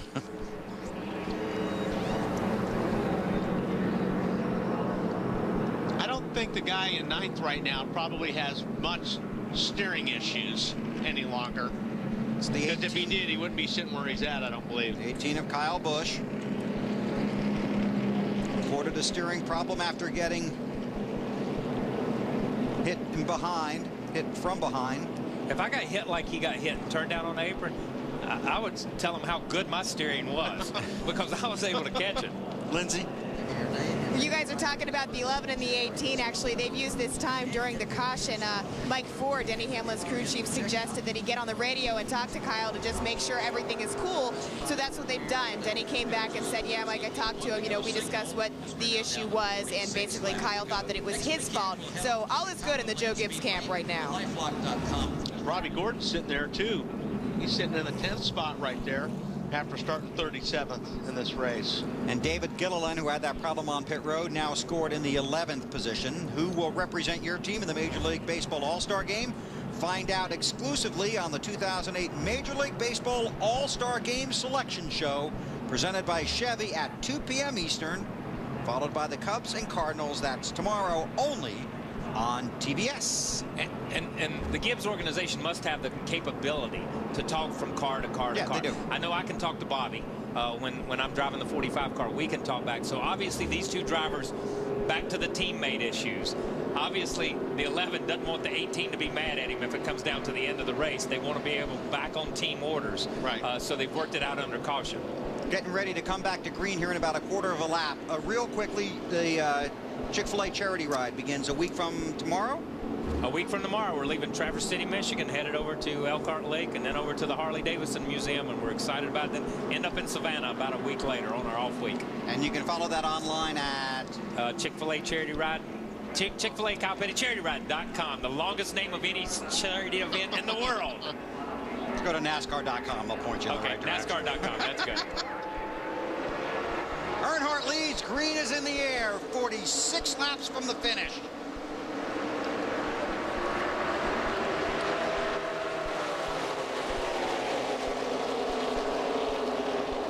A little surprised Reagan pulled out there at first, but then I saw who was behind him, and you figure, you know, he's going to go with somebody, and you don't want to stay in line. I don't know if Reagan pulled out to say, I'm going to block you or please push me, one or the other. They got both. Yeah, he got both. Hamlin down on the bottom taking a look for the lead, and he's got help down there, too. Happens to be his teammate. Or no, it's not his teammate. Ryan Newman. Ryan Newman's down there. Help coming. Help there. Denny Hamlin won the Nationwide Series race here last night. David Reagan hanging out top 10 all day. Wow.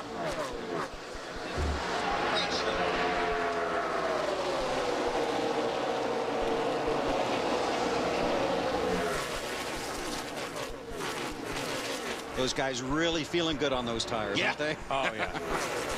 Everybody's Superman right now, but trust me. Clark Kent's coming. Yeah. Everybody's car is fixed right now. You know, it's like, oh, that last adjustment is great, man. That feels great.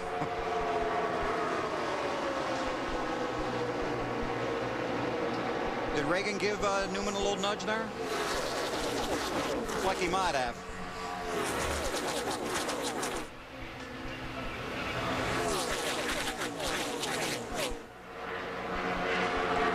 Denny Hamlin.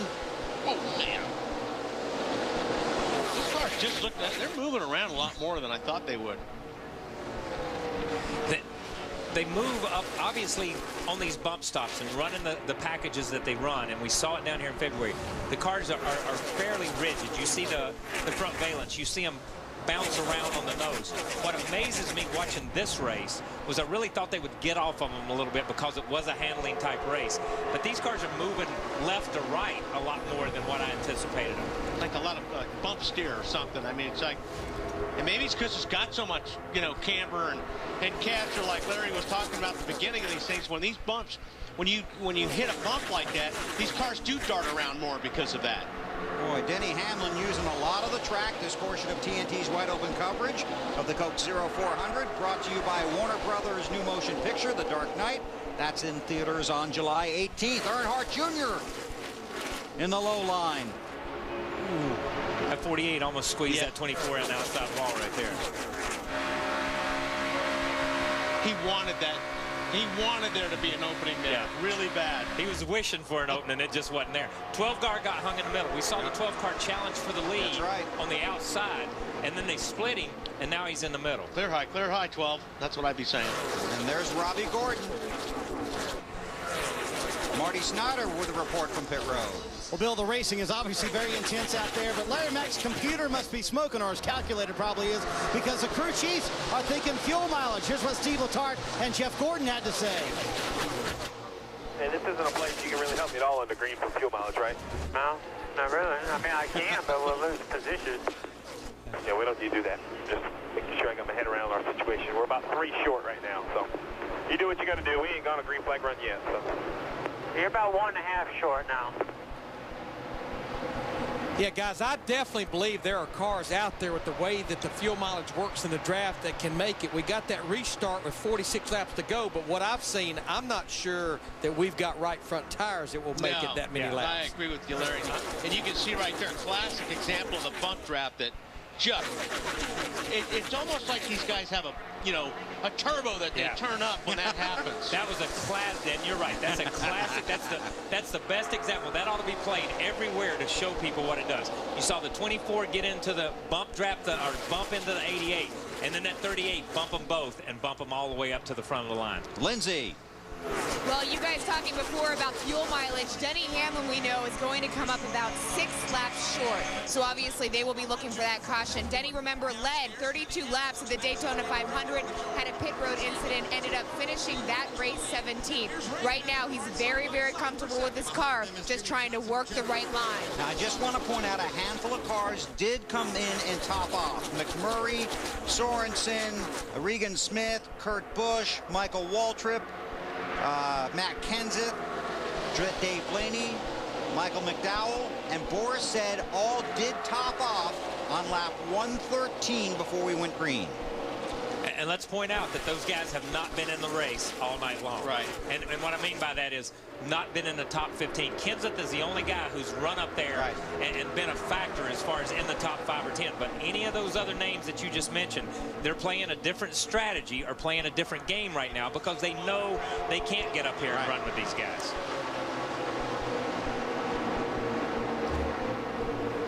David Gilliland has worked his way back up there.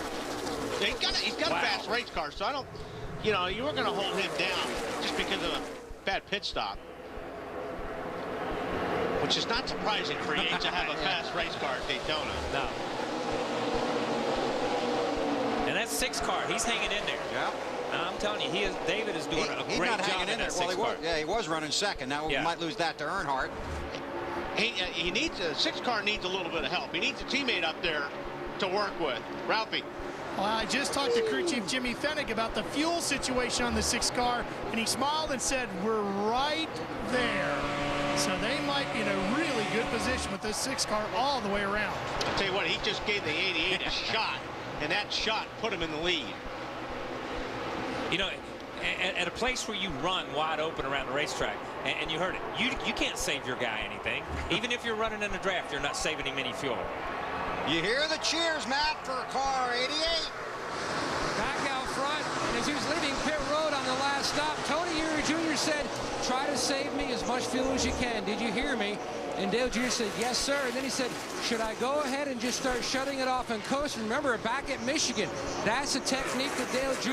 used to get enough fuel to go to victory lane. Tony said, no, just watch your throttle. I don't think shutting it off is going to help us as much as we would need. Yeah, well, obviously he's listening to Tony Eury because he's leading the thing, and you can't save any fuel leading. You know what I'm saying? You're using more lead. You're using more because you're pushing the train, or you're pulling this train. You're pushing the majority of the air. At least when you're behind somebody, the way these cars are, they're disrupting the air enough that it lets your car flow through. That's what the draft is all about. The 88's using more gas than anybody out there right now. That's exactly right. The guy running 15th or 20th in line is using the least amount of fuel. And those are some of the guys that topped off.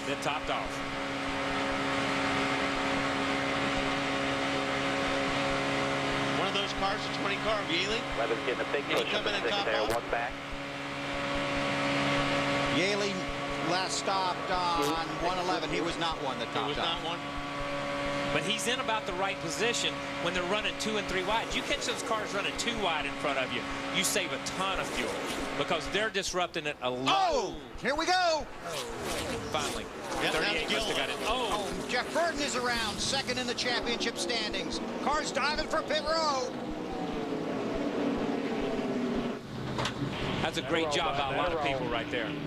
Guys, I'm coming on your inside. You're clear to pit road. Just want to work in here real quick. We were talking about J.J. Yeley. No, it didn't hit anything. He is relief driving for Tony Stewart in that Home Depot Toyota. All right, let's go back and look, see what we got.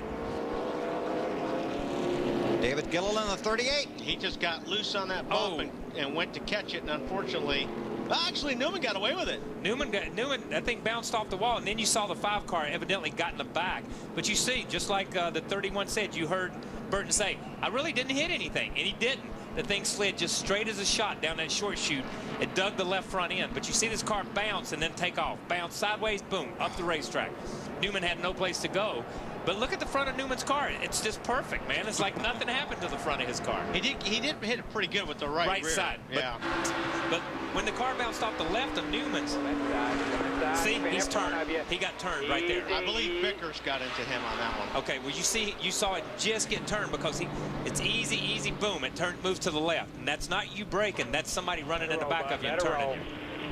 And that could have been a lot bigger. Yeah, that was at the front of the field. Yep. Kyle said it. Everybody did a really good job avoiding that. A lot of cars went down the pit road. It's Jeff Burton in the 31. See yeah, that is Vickers. That's Vickers. Yep. And just barely turn. Just barely.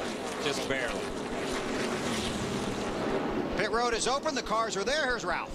Well, they're going to make a gamble on the 6 car. 2 tires and fuel. Jason Riggs, the gas man, has to make sure he gets everything in. Marty Snyder, they're going for track position. Steve Letarte considered 2 tires for Jeff Gordon, decided for 4 tires instead. He said the handling will be too important at the end of this run. Half a round of wedge out, trying to loosen this car up, Matt. Not taking a chance on the 88 of Dale Earnhardt Jr. Tony Eury Jr. calls for 4 tires. Small little hiccup on the left front. He is away. Lindsay. Matt, they talked about 5 seconds difference between fuel and tires. Hamlin also going for track position, 2 tires and fuel, and he's away. I'll tell you what, every time Jimmy Johnson comes out of his pit, he darn near runs into somebody. He goes straight to the grass, man, and I don't care if you're on his right side or not. He's going to run into you. Under caution at Daytona, this is a 90-second local break. You're watching the Coke 0400 live on TNT.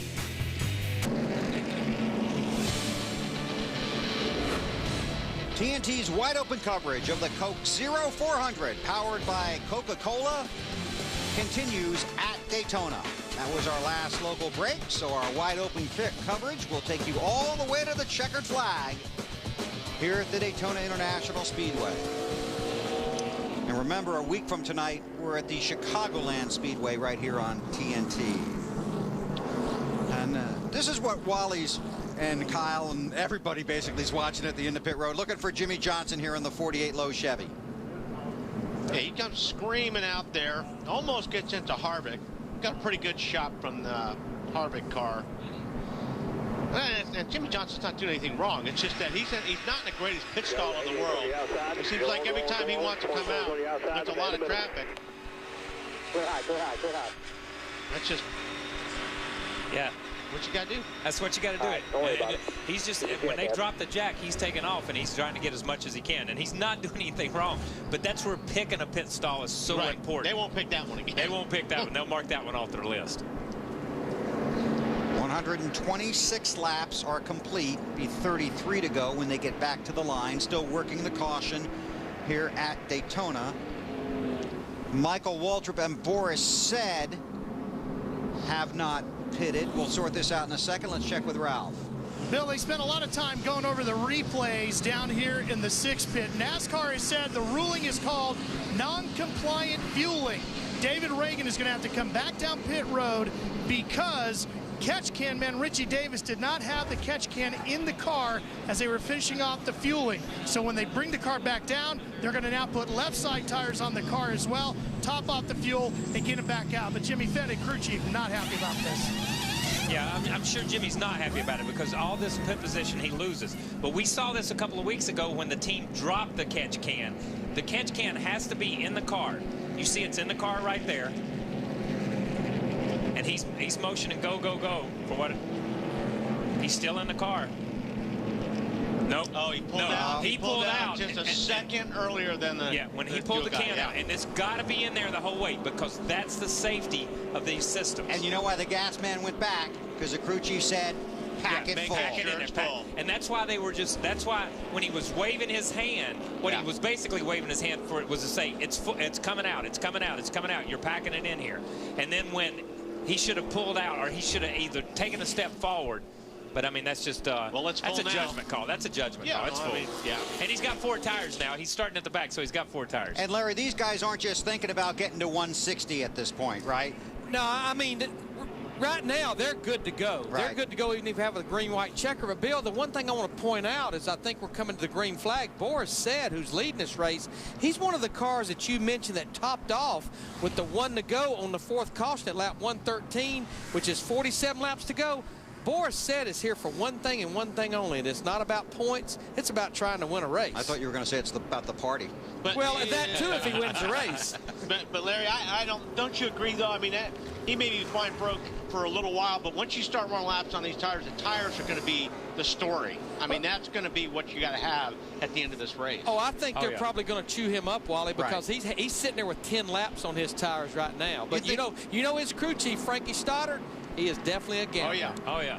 I was pulling for Michael. Michael was out there. He's a Coke Zero driver. I was pulling for him to win everybody a Coke. Speaking of that, this portion of TNT's wide open coverage of the Coke Zero 400 is brought to you by Coke Zero. Be 32 to go when they cross the line. Pace car to pit road. Everybody good to go to the finish.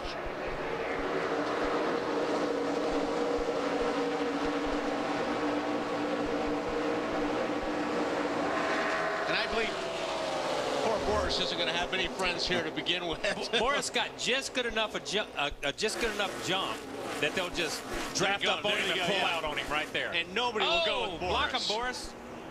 3 wide. And remember, Boris was on older tires, so as his car skated up, they went to the inside. And poor Hamlin was on the outside. See you, Boris. David Rudiman was the lucky dog under the last caution. There are 35 cars on the lead lap. Rudiman is 3 laps down. Man, 29 cars got to run. David Gilliland is in the garage. Oh, wow. Now, the one thing that happens after a pit stop, and I want to watch all this that goes on here. These guys are nose to tail, and they really got a good restart. These top 5 or 6 guys are a good 15, 20 car lengths away from this pack that we're watching right now. Okay, but in the amount of time that we have left, and this is a place where late in the race, or unlike other places where we preach track position, track position, track position, these guys can work their way back to the front. And this is usually where we start to have more cautions in the race, too. Oh, yes. And also the guys at the front are the guys that really have been the class of the field so far tonight. Yeah, not a lot of that's changed. You know, there's not been guys that have been up there that shouldn't have been up there. I mean, we saw the 12 car. He's back here at the back because he was caught up in that accident. But he's about the only guy that's back here in the pack that that's been to the front and is not up there right now. Did you wish your dad happy birthday this week? Oh, yeah. Happy birthday on the 2nd. Oh, yeah. oh, wow. Keep it down there. That's incredible. Oh, he's trying to he's on the gas, trust me. I can't believe how many one-car accidents we are seeing at these super speedways. It's amazing. You know, we as drivers all complain about how bad these things drive, but we all avoid wrecks with them. When somebody else wrecks, you just drive around the wrecks. Tell you what, that was impressive. I think we'll watch the 26. just tries to sneak up in front of Vickers. Vickers was there.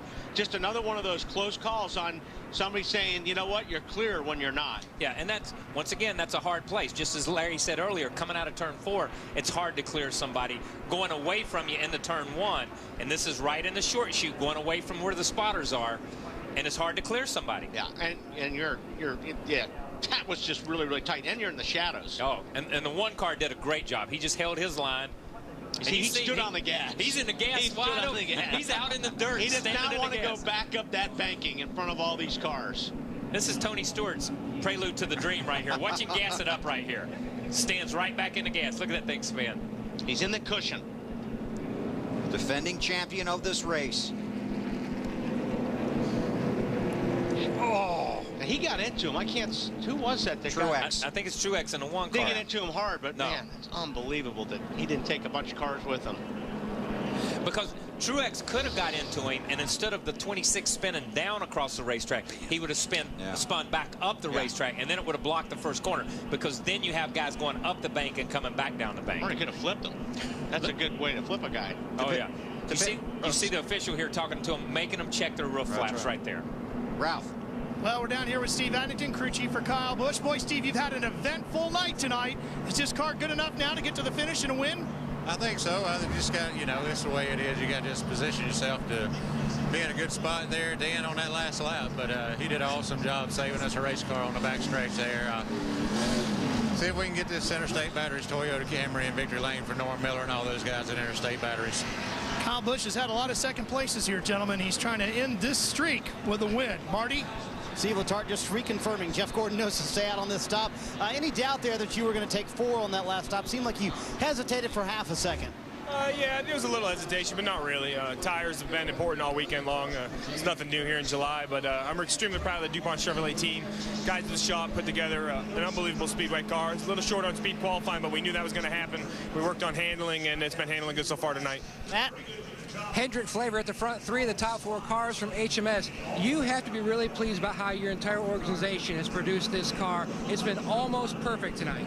Yeah, I mean, we had a really good speed weeks down here, and it's paying off. And, the guys back in the body shop painted this thing, and it's awesome, slick. And, we just ain't had to do anything to it. Junior's been driving a great race. So, it's just a tribute to everybody at Hendrick Motorsports, the engine shop, the fab shop, everybody that's put everything together to get all these cars running back up front like they should be each and every week. Chasing their 3rd win here at Daytona, Lindsay. Crew chief Mike Ford gave Denny Hamlin 2 tires on that last stop. So what, is this car good enough to get the win, Mike? Yeah, absolutely. Our Toyota's been running really well today, and we got behind there early, but he worked his way through the pack and had good pit stops. And I'm sure this probably won't be the last caution, and we wanted to stay up in the front. Just had a few laps on our left side tires, and our tires have looked really good all night. So we decided to take 2 and stay up to the front. Just kind of took any chance of risk of dropping back in the field and getting spun like you saw the 26 there. So we took 2 tires, no real worry that left sides are going to give up here the last part of the race. So put him up front. He's got a good race car. We've got the 18 up there to help us. We can help him. So I think our FedEx Toyota is in position. We can contend for a win here. In 6 races here, Bill, Denny Hamlin has never cracked the top 10. Bill? Thanks, Lindsay. 27 to go. The free pass that time again went to David Rudiman. His 3rd straight. He's now just 2 laps down. Jamie McMurray is off the track. David Gittleman, Elliott Sadler off the track. Sterling Marlin is out of the race. Craig Biffle is out of the race. There are 34 cars on the lead lap. Earnhardt, Jeff Gordon, Kyle Busch, Jimmy Johnson, Denny Hamlin, the top 5. Then it's Harvick, Mark Martin, Casey Kane, Carl Edwards, and Robbie Gordon is in 10th from the 37th starting spot. Green goes in the air. Hang on, everybody. Robbie out of line.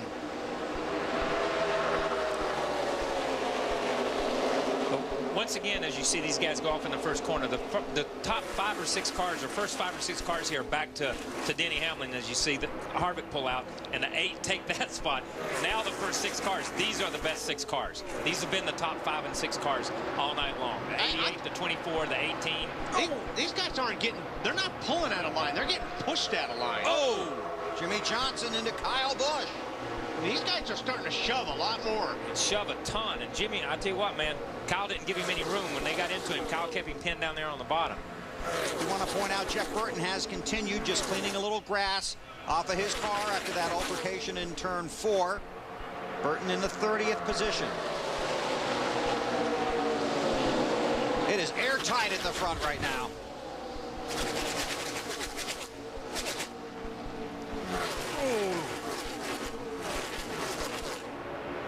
One eye looking forward, one in the mirror. Oh. Gordon leads. A lot of challengers, Marty. Bill, I talked to Jeff Gordon before the race started. He said the first 2/3 of this race, just feeling everybody out. But the last third is when you need to be aggressive. I think this is the time he was talking about being aggressive. Part of that, though, trying to keep his car out front and blocking everybody else. Fans, if one of the Coca-Cola sponsored drivers wins the race, people across the U.S. can visit CokeZero.com July 13th to get a coupon for a free 20-ounce Coke Zero and enjoy the only soft drink that offers real Coke taste and 0 calories.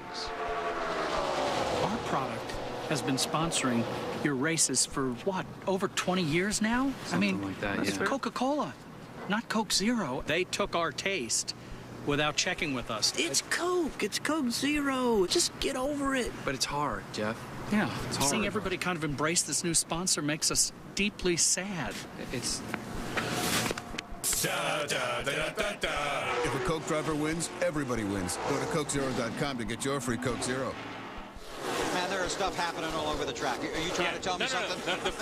The 48 on this restart was the 3rd or 4th car in line. Oh, we got trouble.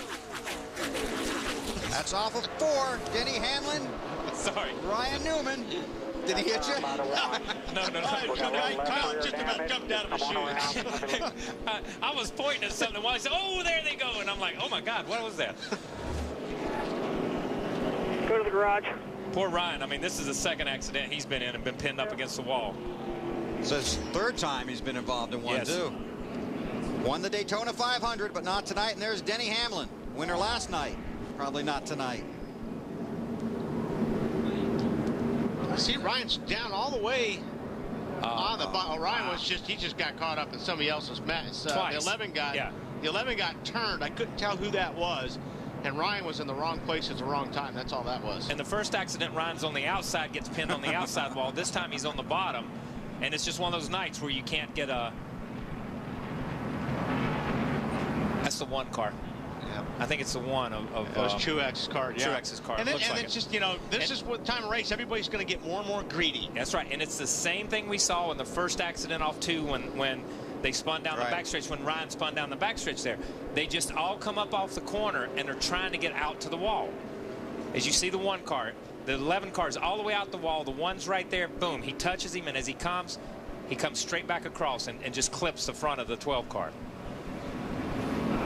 Free pass goes to David Rudiman. Rudiman's going to get back in the lead lap 4 in a row, and he will now be 1 lap down. Yeah, the thing I was pointing out before the caution came up, the 48 car started and was in the top 4 or 5. When that accident happened, he had dropped back to 23rd position. Now, did he have a right front tire going down? Was he concerned about that by getting into the 18 car? Will he come down pit road? Yes, he will. I think he was concerned he had a right front issue because he was slowing down and getting out of the way. Matt Yoakum. Jimmy said the car just would not turn. He thinks there's something wrong with the right front fender. He says, my problems began when I made contact with the 18 of Busch. That's why Chad Knaus brought him in. Going to get 4 sticker tires. Also going to look at that front fender. Yeah, you see the damage there. Right, see him pulling it out right there. Just a little bit. And, you know, I think Jimmy's already has seen these guys going in the corner and having right front tire trouble. When you rub that right front and then it doesn't feel good to you, you definitely, you back it off a little bit just to see what happens. Let's go back and take a look at the contact between the two. And you see these guys. Jimmy's right there on the line.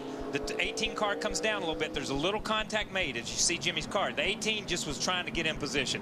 He's 4th in line. 2 laps later, 3 laps later, he's 23rd or 24th in line. So that little bit of contact, I think when he got down in the corner here, I don't know if he felt like the tire was going soft, but definitely it didn't have the feel that it had before.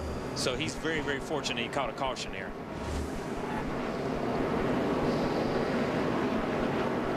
As they run right now, Johnson 6th in the championship standings. Field working through turns 3 and 4. They will get the 1 to go when they get to the start-finish line this time.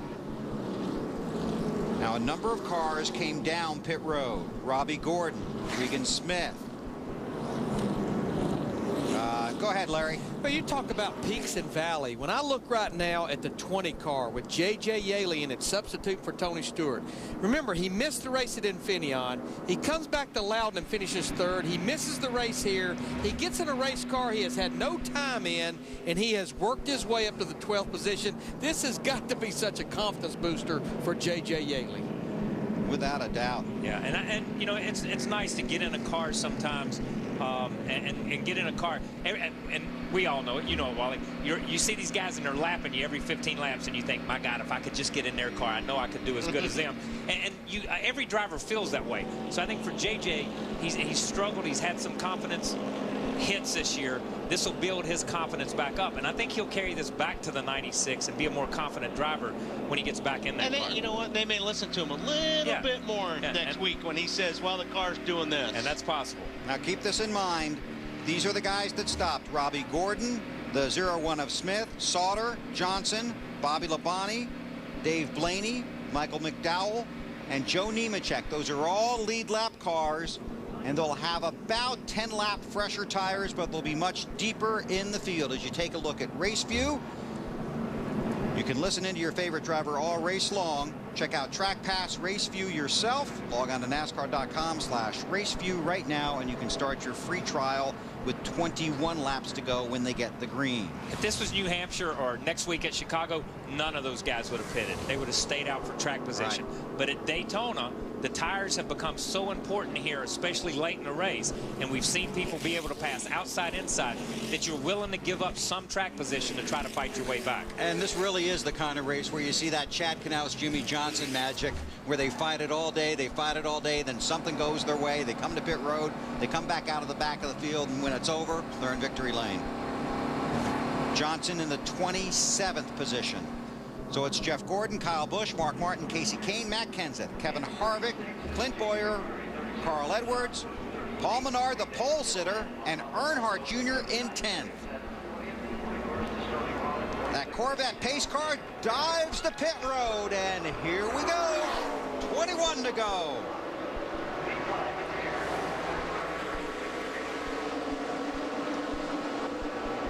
That didn't take long. Now, like I said, everybody's going to get a little bit more greedy now from this point on.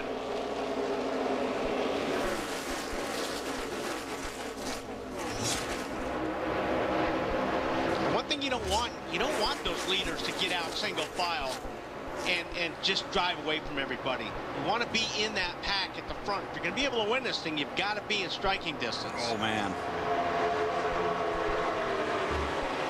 Paul Menard trying to push Casey Kane with Earnhardt Jr. right behind him. Kane couldn't hold it down.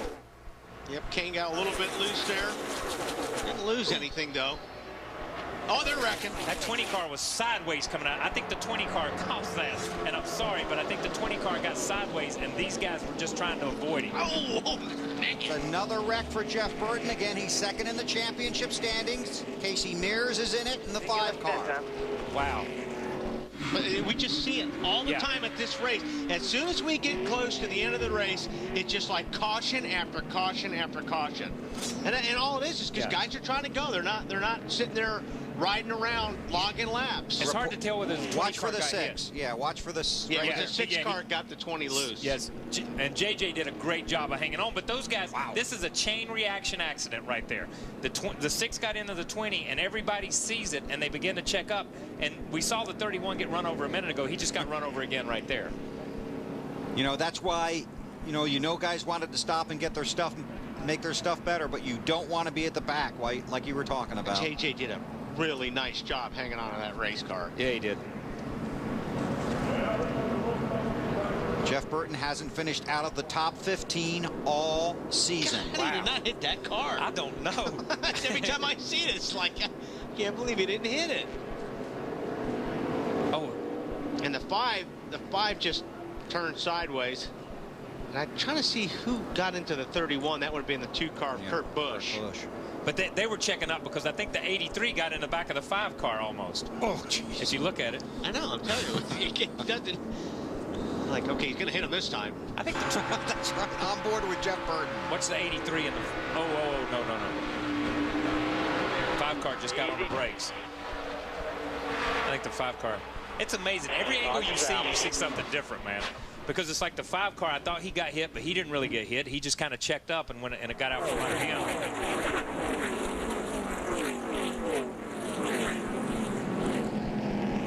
Eighth caution. This is on board with Carl Edwards. It should be good. Still out there, the 07 outside, still free.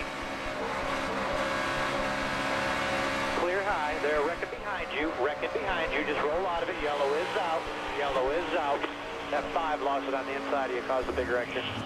It almost looked like, though, the 20 car was a little bit free before the 6 got into the back of him. Like the 6 just closed up on him really quick. So I'm not sure the 6 ran into him before or after he got a little free. You see Burton on pit road. He has fallen to 3rd. It's a lot of water down there in the standings. That would be coming from the engine. Yeah, it drove that back. And when you drive that thing back to pit road and one tire's not spinning at all, you got some issues. Earnhardt Jr. has moved to 2nd. And there you see right now, Matt Kenseth has the 12th spot. Truex Jr. has fallen out. Tony Stewart also out. And there's a good chance that one team will get a substantial point penalty this week after their car was impounded here on Thursday by NASCAR when it failed inspection. Yeah, he may be a lot farther out than just 20 or 30 points. Again, Burton has finished in the top 15 all season. Lindsay, what are you working on? Well, I wanted to comment on what you guys were saying about the one team and Martin Truex Jr. I went in and was able to talk to them before this race, and it was just devastation. They said right now they actually have a plan A, B, and C as far as what happens with any suspensions that come down if the crew chief and the car chief are, put on hold for a few weeks. So they obviously know that a consistent finish tonight could really help them, especially as the chase nears, considering that they are 14th right now. Yeah, there's a lot of talk in the garage about what's going to happen to that team, and that'll probably be on Tuesday from NASCAR. Yeah. And that, you can see his left rear fender hanging out. That's not good. That's like, I mean, these things don't go through the air very good at all, but that's a sail sitting out there. He's got nose damage. He's got left rear quarter panel. He's got rear damage. He's got a lot of bad things that's going on aero-wise with that car right now. See, David Rudiman is now back on the lead lap in the 32nd position. He has tied the record for the most free passes with 5 in one race. Kyle Busch did it at Watkins Glen back in 2006 and fought back to finish 9th in that race. And you can do it at a place like this, and you can do it at a place like Watkins Glen where you get 4 or 5 laps down and nobody gets lapped. Marty. Bill, let's talk to Greg Zipadelli about what just a crazy night it has been for this 20 team. And I know Tony hated to get out of that race car. What did he say to you on the pit box? What did he say to you on the pit box when you got out of the car? He was just explaining to me what the car was doing, in case JJ had any comments, and kind of where we were. We had made some little adjustments on it, and it's a shame. Tony, he didn't feel good this morning, and hats off to him for getting in and doing what he did. Everybody's done a good job. We can salvage something out of here and keep ourselves in the top 12 in points. We'll go next week to Chicago and try to get one there. And J.J. Yeley has just done an outstanding job. Impressed you? Yeah, he's done a really good job. He's been patient. He's just kind of working his way up. And, if we get top 15 out of here, that'll be a great day for us here. And by the way, guys, yes, the car was a little bit loose coming there off turn 4, but he did have some help as well. Yeley 11th right now And you know, there have been some when you come back around. wonderful stories of winners here at Daytona. Well, you know, I mean, listen, he's points racing, but that's right. you know what? If he's got, no, he's not. I'm going to finish here. Okay. He's supposed to be points racing, but trust me, if he's got a good race car and he sees an opportunity, he's going to go out and try to win this race. He's going to try to win, but here's the deal. If he comes out of here with a top 10 or 15, that's what he's supposed to do.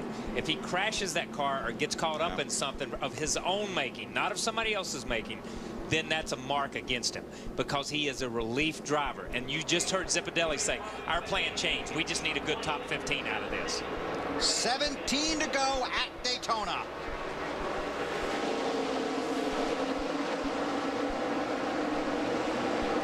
That didn't take long. These guys are I mean, really mirror driving already. Really bad right now. And they got to go. With 17 to go, now you're not going to get that strung out one-on-one racing or two-on-two racing. You're going to get that strung out all in one place, everybody racing for the same thing. Menard got caught out of line. I don't think there's going to be a line for very long from this point on. Kenseth into Earnhardt. Oh, we got a rub on the 9 car. Yeah, that's trouble. It's Casey Kane. These guys just bouncing off each other. And that's big trouble. If it's rubbing that much down the straightaway, down on it. And he's trapped out there. Yeah, he needs to get out of the way, really. I mean, got help coming behind you. We got a tire of it, looks like, or something. And here's the deal. Okay, now you're JJ. You don't want to go the outside because if something happens, he's going to go to the right. Yeah. You know? Yeah, Kane needs to just get to the high side and ride this thing out. Wow. Did he get hit and moved up there? Because he just... Looked like the 77 might have crowded him a little bit.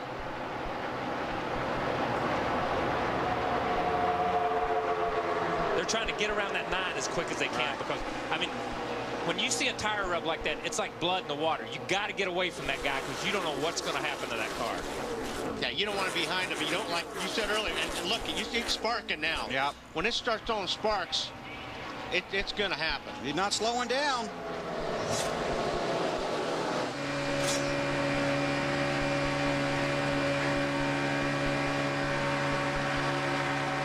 See Jimmy Johnson back there. Yeah.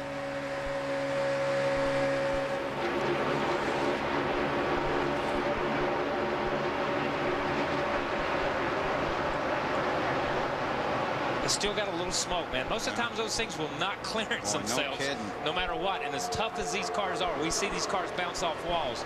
They're not as fragile as the old car we ran. But man, I'm telling you, that's still just a very thin tire. When you start rubbing that outer layer off, and you see that thing still smoking, and now the front end's down on the ground, it is sparking some. Again, that's J.J. Yaley in relief of Tony Stewart in that 20, that orange number 20. Getting a push from Dave Blaney. Oh, got a big push right there.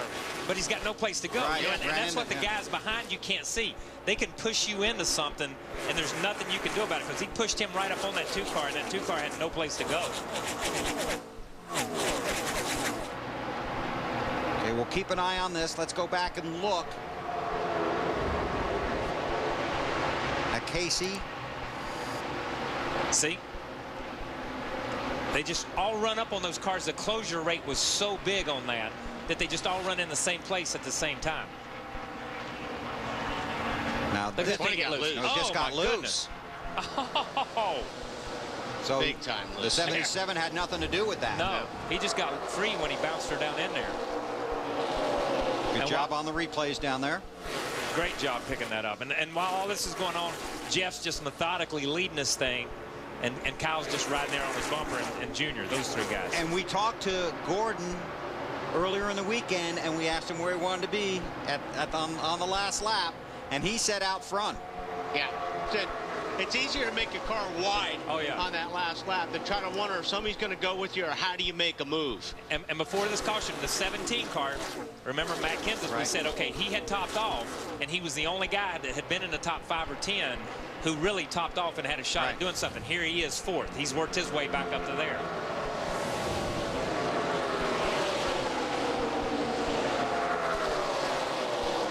Junior's got to be wondering now, is my teammate going to go with me this time? Well, you talked about it earlier in the day. Yeah, this is the time. This is the time of the race you start looking in the mirror, or you start asking your spotter where your teammates are. It's like, because now you're all good buddies. It's like, spotter, go talk to the 16, talk to the 17, talk to the 20, go talk to somebody. Get back to me, get back to me. Carl Edwards out of line with Robbie Gordon on his bumper.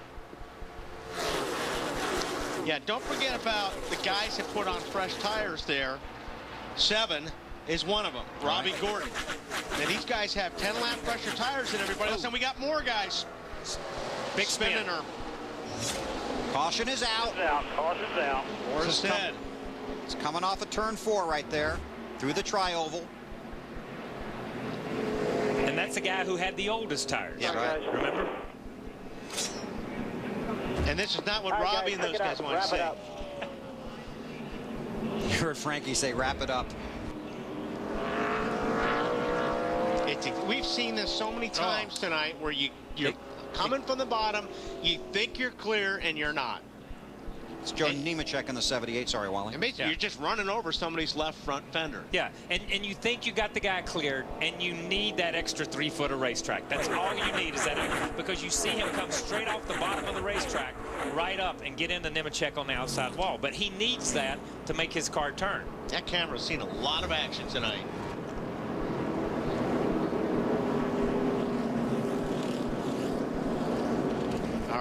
All right, Larry. What do you do now, Larry?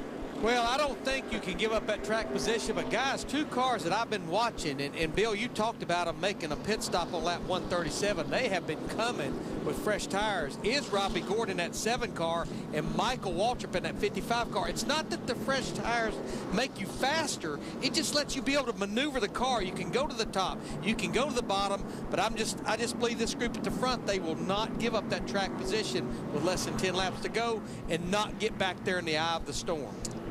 Ryan Newman has returned to the track. This is our 9th caution, but it makes you think you're faster. Well, no, but you really are faster because you can go where they're not, and that's the thing. These guys they're using all the racetrack because their car's handling so bad. They've got to use all the racetrack. Where a guy like Robbie Gordon, he could just cut down underneath somebody Stop on your side and make the 4 pass. tires, left front fenders rolled up under. There you go, Tank. There you go. Get some force on it. Need a pry bar there. All right, you got it. All right, come on around the left side, guys. Left front fender should be good there. Just checking there. All right. I think new tires, right now, new tires on these guys' cars, like you were talking about the 55. And these guys, man, we got 4 fresh ones. It just makes you feel like you're 19 and invincible again. You just turn and do anything you want to do with the car. And that's a huge break for Kasey King because he had that tire rub, and right now he's 12th in the standings. Jamie McMurray gets the free pass. He's 6 laps down, and Marty's got something. I was going to tell you about Kasey Kahne. He said he had no idea what happened out there. He said things are happening so fast on the track and then everybody's closing so quickly on other cars. It's hard to tell what's going on out there. But I like the call by Kenny Francis. They're going to drop obviously pretty far back, but Larry Mack talked about the difference with tires. He's going to drop around 25th, 27th, somewhere in that range, but he will have those 4 fresh tires, and they got that fender away from the left front tire as well. So that was probably a very good move by this team. I like that call too, Kyle. I think, although you got 9 or 8 laps of Green Flag Racing, those tires, I think, are going to make a big difference. But he was almost forced to make that call. Oh, yeah, no. Yeah, because it's going to work in his favor. It's going to work in his favor. I think it will work better to his favor than if he had been running 8th or 9th or 10th and not had any issue. He wasn't going to make a lot of progress. Now he's going to make a little bit of progress, but he's forced into that. Hey, guys, here's some breaking news. David Rudiman did not get the free pass that time. That's right. It was McMurray. He was already on the lead lap. Mr. Shaheen. Chip Bolin down here calling the shots for Matt Kenseth. All right, Chip, what do you do? You're sitting in 4th. Do you have somebody who can help you to the finish, or is it all up to Matt? It's pretty much up to him. He's got the 29 and the 6 working with him, and he's done a good job kind of carrying us all night. The car's been a little too loose for him, but he's just hanging on to it. So hopefully we can get back around here 8 more times and end up at least in the top 5. All right, best of luck to you, Chip.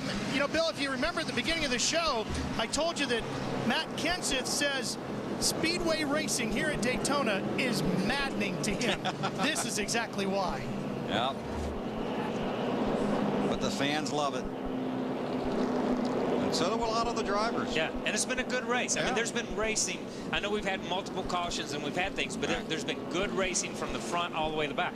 And watching these guys hang on to these cars the way they have tonight, a lot of them, has been very entertaining for me up here. I will say that. Matt Kenseth is 9th in points, 10 out of 8th, but only 2 in front of 10th and 39 in front of 12th. We'll sort all that out for you after the race, and as usual, it'll all be at NASCAR.com after the race as well. Inside of 10 to go, so it's a single file restart. It's Jeff Gordon, Kyle Busch, Earnhardt Jr., Matt Kenseth, and then Kevin Harvick is 5th. David Reagan in the 6th car, started 6th, runs 6th. Then it's Mark Martin, Carl Edwards, Clint Bowyer, and Robbie Gordon.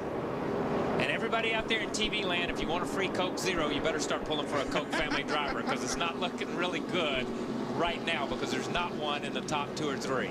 And after the race, we'll be going to get some Papa John's pizza that you didn't come through. I'm paying. I'm paying. I got the Papa John's for you. 31 cars on the lead lap. Boris Said is off. And Jeff French Burton fries. is off. I like French fries. Okay, we'll get French fries. Thank you. Yeah. David Gilliland is off. Marlin is out. Biffle is out. Everybody else is at least 5 laps down. Ooh, it's gonna get ugly. 8 to go when they get the green. Corvette pace car to pit road.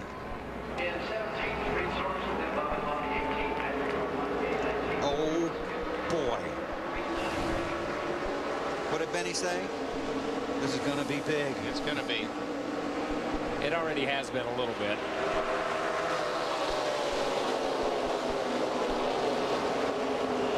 Robbie in the middle back there. Front 7 trying to hook up. Front 8.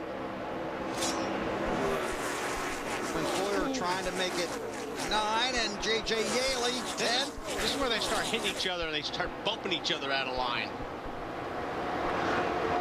You see that 18 just pushing that 24.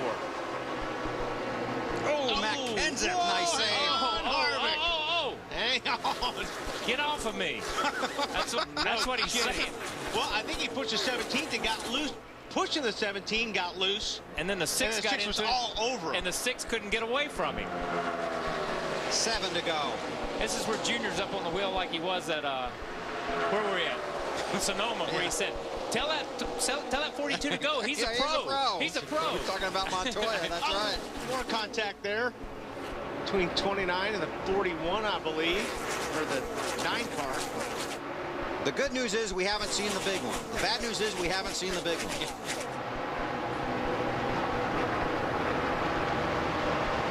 I can't believe Kyle sat there behind the 24 this long. This long. He's been incredibly patient right now. Yeah, well, he's been behind him a long time. You're right, Wally. I mean, he just seems to be content to push him down the straightaways, give him a little room in the corner, and then push him down the next straightaway. And that's basically what he's doing. Because he's another guy that said, you know, we asked him, where do you want to be at the end of the race? He said he wanted to be out front. Yeah. The one good thing, these guys in 3rd, 4th, 5th, 6th are running side by side. Matt Kenseth in that 17 car caught Mark Martin's eye in a nationwide race at Talladega. And that's one of the big breaks that Kenseth got in his career. That was Mark trying to push him past Gordon. And Mark has done an incredible job, because he was back 7th, 8th, 9th. Look at these guys hitting each other. I mean, it is wild. That's below the line and sideways, turning right, going into the corner right there. He went below the line to save it. That was a great shot right there. That was a great camera shot. There's Montoya. That's Montoya down on the bottom. Well off the lead lap. Montoya's 25 laps down. If I'm on the apron, I want to get out of the way, because they may be down there in a minute. There's Carl Edwards up there. 5 to go. Boy, Kenseth likes that high line. Kenseth's car is working in that high line and making time through the corner. And Mark pushed him off in the corner a lap or so ago and then couldn't hang with him. But now Mark's beginning to get back to him.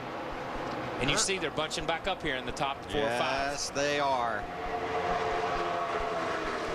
And Go ahead. No, let's just go back to the 500. I'm just going back. Oh, as you see the 20, I'm going back to the 500. The outside line was the line that moved on the last lap. Yep. And that's where your race went. That's happened here the last 3 or 4 races. If we go back to the July race here when the 26 car won it last year, he was the outside line.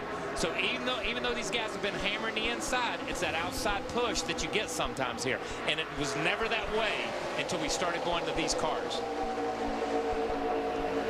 Less than 4 to go. And none of these guys really have their teammates lined up on them. When we talked about, you know, the 9 car of Casey Kane with those tires, look where he's sitting right now. And I'm telling you what, there's Michael Waltrip sitting there in the middle of that pack too. Hey guys, here we go. Turn to 48. That's Jimmy Johnson. Ruderman got this one. is bad right here because they're going back up the racetrack. Yaley is down there. Look out. Nice job. Nice job by JJ right there. Nice job by that whole group, right? Wow. Because the 48 just got turned straight back up. And this was in the worst place because you see the cars go up the racetrack and then back down the racetrack. And the wrecks that we've seen happen so far today, it cleaned itself. They went to the inside. Okay, this is from the chopper. These guys are just that's 4 wide. Here's the 48. And it's really started at the 8 car. Oh, the 22 come out. He got bump drafted. The 8 car and the 88 slowed down. I can't see who's behind the 88. It looked like Blaney just turned left to try to avoid what was happening in front of him, and he caught the 48. It's Regan Smith in the 0-1. You see the Army car up there, and they start wiggling back there, and then Blaney just turns left because they start checking up. But man, there's middle of a pack right there. And then the 44 Ruderman gets turned. It just, you know, then once it starts happening, you're just along for the ride practically. Does Terry have it on board? I don't know, but he's probably questioning why he's in that car right now. That was really pretty amazing. Terry just held his line, and it's been amazing how these guys have just held their lines tonight. You see JJ out in the grass there, and the 15 car who's had a great qualifying run, and this night's just not been the greatest. He was the Coors Light pole sitter, his first career pole.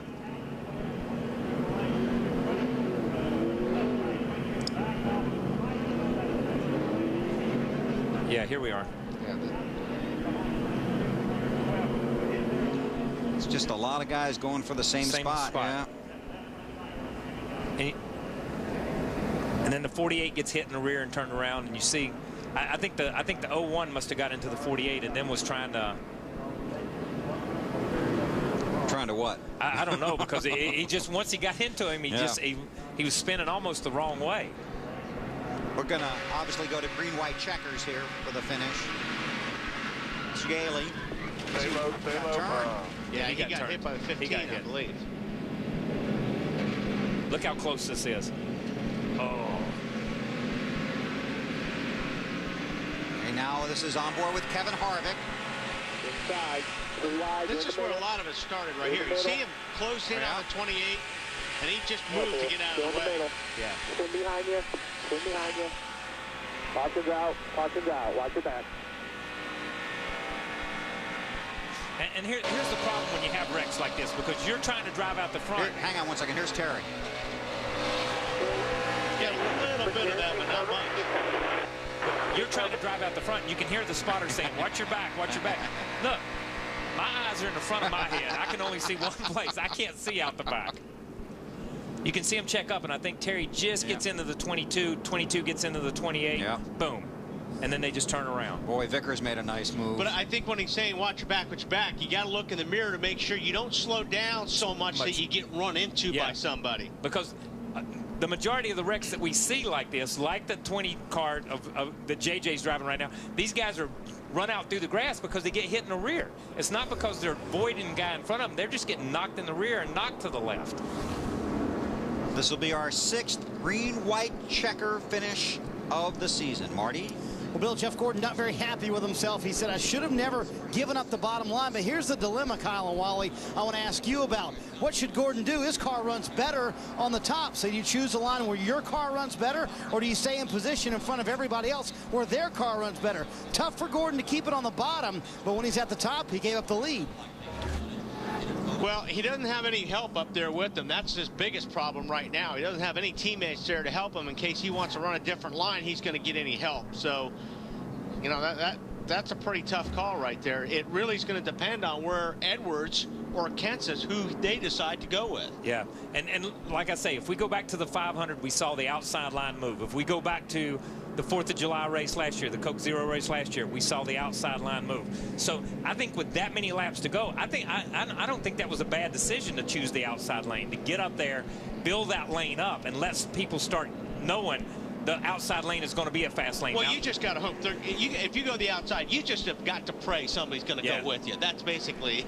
But you're Jeff Gordon. Somebody's going to go with you at some point in time. You know what I mean? It's not like being Kyle Petty and going to the outside lane. You're Jeff Gordon. Now, Kyle Busch is the championship leader and the race leader, and here's a brief recap of his night. Gets hooked by his teammate Denny Hamlin there, makes a fantastic save, puts it on the apron, comes charging back. And he just came slicing through the field. He now has the lead. If the race reaches its scheduled conclusion under the caution, NASCAR will make one and only one attempt at a green-white checkered finish. It will be 2 laps. After the green comes out, if the caution comes out for any reason, the race is over, and NASCAR will use scoring loops around the track and videotape to determine the final finishing order. So, go ahead.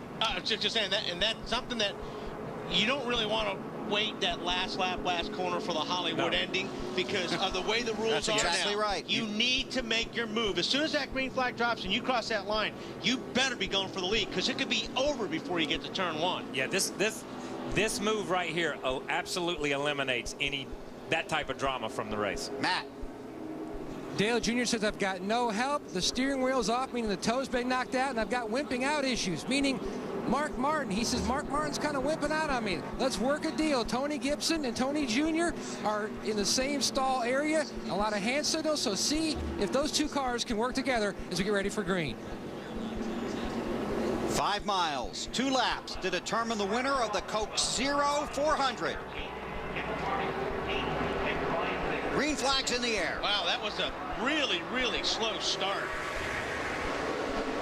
That could have been one of those starts that just turned people down. Oh, Jeff Gordon gets turned. Right there. Like that. Just like that, man. Just exactly like that. Watching the flag stand, still under green. No harm, no foul, because he's far enough out of the way. Unless he just sits there. If he sits there. No, they're not. I don't think they're done yet. If he sits there, they'll throw the caution because he's in a bad place. Kyle Busch fighting for the lead with Carl Edwards. He's going. Gordon is back underway. A lap and a half to go. Edwards is just looking for a way to get around. He's got it. Got the spot, and he's got help. Oh, no! Kenseth! What did Kenseth do? Couldn't hold it down. He couldn't get it turned down in time to follow Carl, or to get it to the right to follow Carl. Kurt Busch in second spot. Just like last year, but. Wow, are they just covered up? No, last lap at Daytona. Oh, we got it, guys. That's it. Oh, man. Oh, yeah, it's not. I can't believe he did not wreck. Keep rolling here. Oh, there it is. Now they're my wrecking. goodness. That's incredible. Now the caution flag is out. I think we got it. That's ours. There were 5 wrecks before the wreck. My good, I could not believe those guys waited. I thought they wrecked coming out of 4. I thought they wrecked on the restart. Again, the field is frozen when the caution comes out, and NASCAR will use the scoring loops and videotape to look at the final finishing order. I think the 99, is it Kyle or is it 99? Who's your? I was saying that. It looked like the 99. What it was, but who knows when they when they threw it. These guys really don't care. They're going to ride right there in that position all the way back around here. That's going to be a tough call right there. I don't know. They're going to have to check the scoring loops. Anything that's coming up on a computer or anywhere else is not right now because they're going to scoring loops. Checkered flag. Carl Edwards pulls ahead, but we will wait for the official word from NASCAR. A wild finish to the Coke Zero 400. Yeah.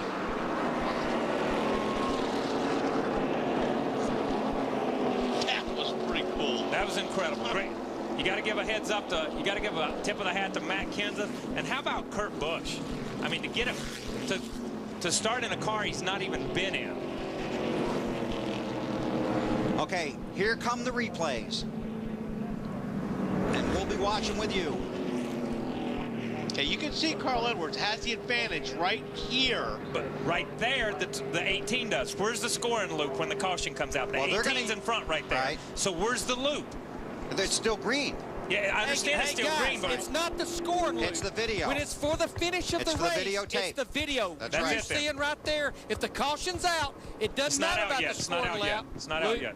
There it is. All right, the 18's in front. There's it. There it is. Yeah. The 18 would be the winner. The winner of the Coke Zero 400 is Kyle Busch. And I'm going to tell you something, man. The last 3 or 4 races down here, he's been so close. Thanks for the birthday present there, buddy. 6th win of the season for the championship leader. His 10th career win in his 132nd race. And his first win at Daytona. And of course, he won at Talladega back in April. Now let's go back and start sorting through this. There's Kyle with a victory lap. You can see people. The accident that happened with the 24 car, and this is footage afterwards. Right. Yeah, this is the wreck. This is the wreck. You see them all bottle up right there. Here's the 24. Okay, here's the restart. But the accident that happens here was because of the slow start. They were so bunched up. Jeff was trying to block and couldn't block. Right. He made his move way too late, and Carl was already there. Because Carl was not down on the line. So, I mean, there was plenty of room. But that was a really, really slow restart. That always causes troubles on a racetrack like this. Because of the accordion effect. Now, this wreck, these guys are already, but you see these guys running the wall. This is coming out of turn 4. Here's the start-finish line. They're 3 wide right here, 4 wide right here. You see these guys are sideways, but they're gathering it back up. They're gathering it back up. The wreck starts right here if you see Michael on the inside when the 77 comes across. And the 77 got pushed over. Yeah. He got 28. Right. Because they were bunching up so bad. But you watch those guys, there must be 7 cars that run into each other from the start-finish line. And saved it yeah. until they get to the first corner. Now watch the 6 car here. And then him and Boyer get way out of shape, like Kyle said. And all these guys behind him are checking up. They got to slow down, and they're trying to avoid it. Then, all of a sudden, you'll see the 77, he gets run into by the 28 right there, which turns Michael. And that's what really caused, that's what finished off the wreck, I guess I should say. And you see J.J. Yaley in that 20 car, relief driving for Tony Stewart, got caught up in it. You're just not going to win in a situation like that. When you're in the middle of the pack like that, you're just, and I don't know how Reagan saved that thing either. I think Boyer had a lot to do with that.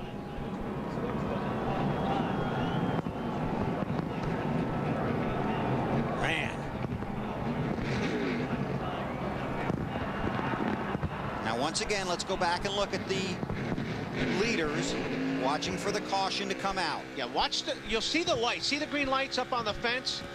Okay, that's where the lights are. Right there where it says Daytona. Right, man, I don't know where the thing is. Right here where it says Daytona. Right there are the lights. So so we're green, green, green. The wreck's happening, and this is you can see where Kyle starts pulling away, and he's clearly in the lead.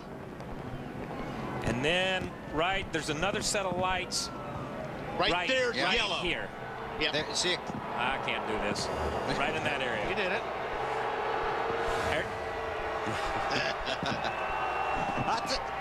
I'll tell you, there are a lot of cheers, though. There are a lot more cheers every week. Yeah. If you guys are sitting at home, you can't hear it, but there's a lot more cheers every week. Yeah, like I said a long time ago, this guy's going to win the crowd over eventually, because you can't keep driving like this and winning racing and kicking butt without fans starting to appreciate how much talent's standing right there. That's right.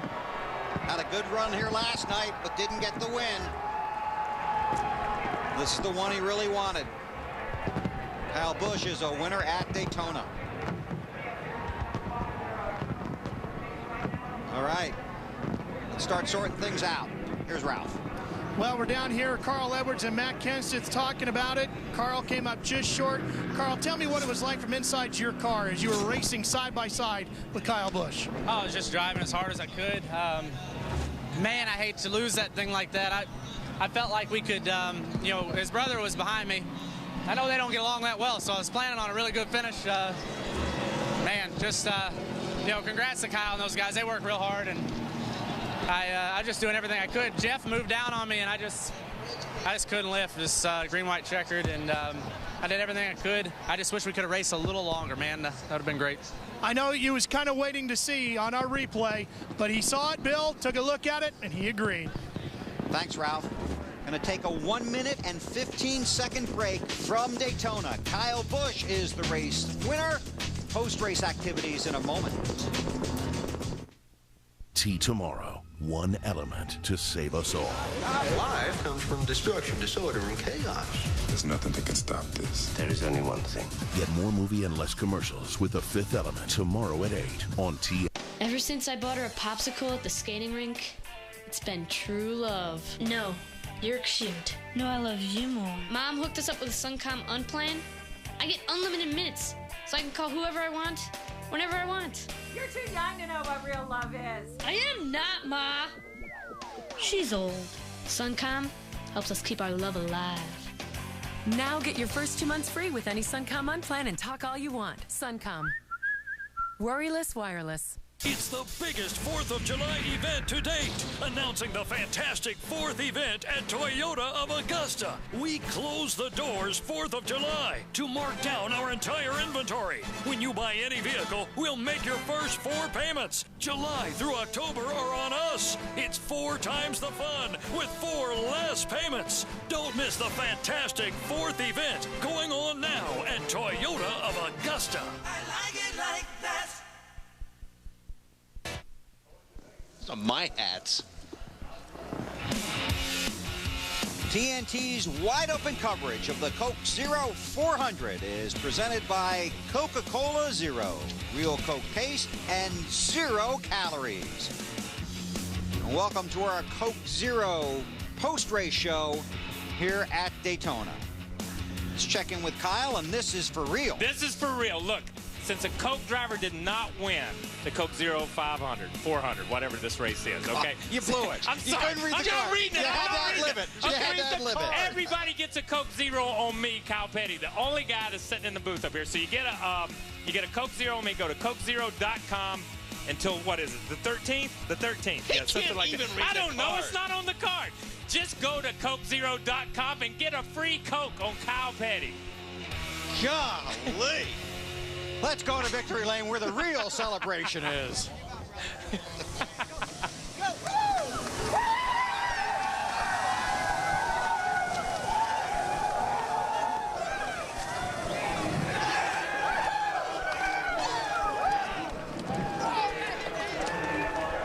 Kyle Busch was second in 2006, second 1 year ago by 5 1/1000ths of a second. What does it mean to finally win the Midsummer Classic? Man, I don't know, really. I got to thank Interstate Batteries, Dealers and Distributors, DLP, Mac Tools, Butler Built, all these guys first, so I make sure I get them in. NOS Energy Drink, it's a Coke Zero 400, and NOS is a Coke product, so, man, I can't believe that we're here right now. We didn't have the best car tonight, but, you know, these guys never gave up, and we never gave up out there on the racetrack, and just had to get up to the front, and luckily we were leading there when it mattered most, when the caution came out, and there's just a ton of wrecks behind us. I hate it for all those guys and torn up equipment, but glad to have this Interstate Batteries Toyota up front. You said in the pre-race, near the end, you wanted to be out front. You led the field to green on the restart. Take us from that point on to victory. Well, I really got to thank the 17. I mean, he was with the 99 there, and the 99 got to our outside down the back straightaway, and the 17 ducked in behind us, and the 2, I guess, went with the 99. But we were able to be, you know, Kansas gave me a great push, and we were able to be ahead when it mattered. And, you know, thankfully, sometimes it doesn't quite work out with teammates. I know that from here in the past. But, you know, the Hendrick boys really worked together well tonight. And, you know, I got to thank Danny. You know, he was helping me, trying to help me there when we got squirrely on the back. And luckily, I saved it, man. I don't know what I did to do that, but whew, that was close. Some good conversations under yellow between Denny and yourself to clear up anything. Well, I mean, I was just, he gave me a great shove from behind to get me up front, and I turned low to try to get by the 88, I think it was. And when I did, it just pinned the nose when I got out in the air, and it just got me so squirrely down the straightaway that I just could barely hang on to it. And luckily, I saved it because that could have been one whale of a wreck in front of the whole field. Kyle Busch, his second straight restrictor plate victory. Talladega, now Daytona. Marty? Matt, I don't think there's a more disappointed man in the house than Jeff Gordon tonight, who had a car that probably could have won this race. Talk me through that restart. Was the restart too slow, in your opinion, Jeff? Well, you know, on restarts, you watch your mirror, you know, and when the guys are laying back, you slow down. And I was watching my mirror, and I'm sure Carl was watching his mirror. Everybody was laying back and trying to get a run on that last restart. And they got the jump on me, you know, and I tried to block him, and I don't know, maybe I came across his nose. Hard to say. It's unfortunate. We had such a strong run. I'm more mad that I let the 18 get by me when I tried to go up and get that high line. I should just stay on the bottom. My car was so good around the bottom, handled unbelievable. Steve Letarte, all the guys at DuPont Chevrolet called it a great race. You know, those things happen, and I'm probably more mad at myself than anything else. Yeah, I was going to say, in that middle, at the end of there, you were mad at yourself because you did give up the bottom, but your car worked better at the top for most of the run early on. My car worked good anywhere. You know, it's just you go wherever the guy in front of you is not. And, I mean, we had to drive from, you know, mid-pack up to the front several times, and it was just awesome. I mean, I just love having a race car like that. And, you know, these guys deserve a lot of credit. In February, we had a great car. Came back here. We didn't qualify good. We had a heck of a team effort tonight. It's unfortunate what happened, but at least we ran good. Good to see Jeff Gordon can still muster up a smile, Ralph. Down here with Matt Kenseth. Matt, I know you said this restrictor plate racing is maddening, and again, it gets the best of you tonight. What were you trying to do with Carl at the finish? Oh, I don't think it got best of us tonight. We didn't have a good car most of the night, and we made great adjustments and got back up. We were a contender at the end. I think this is our best finish at Daytona. So just, you know, the end of these races are just crazy. Once Jeff got turned, I was trying to push Carl, but, you know, Kyle was blocking, and Carl was back and forth so much. I could never really get him squared up. I was afraid to hit him that he was going to wreck, and by the time he did get squared up, I gave him a good shove, and then, you know, I was so close to Kyle that me and Kyle almost wrecked, and I got slowed up and got behind him. So overall, it was a great day. You know, most competitive we've been for a while. Guys did an excellent job on pit road. I'm real proud of them guys. Glad we were a contender. He'll take the positive feedback and try to move on and improve on that finish next time here. Thanks, guys. 7th win for Toyota in 2008. And the first points win for Toyota here at Daytona. Fireworks going off. Had fireworks on the track on the last lap. How about for the last 20 or 30 laps? And we can tell you that NASCAR is still looking at video to determine the official results. And that's hard for them, you know, because these guys we saw it. They crashed 4 or 5 times coming out of 4. They crashed 4 or 5 times going into turn 1. They're 4 and 5 wide. It's tough to really look at them right here. They're below the yellow line right there. Okay, they're going to freeze it when the caution came out.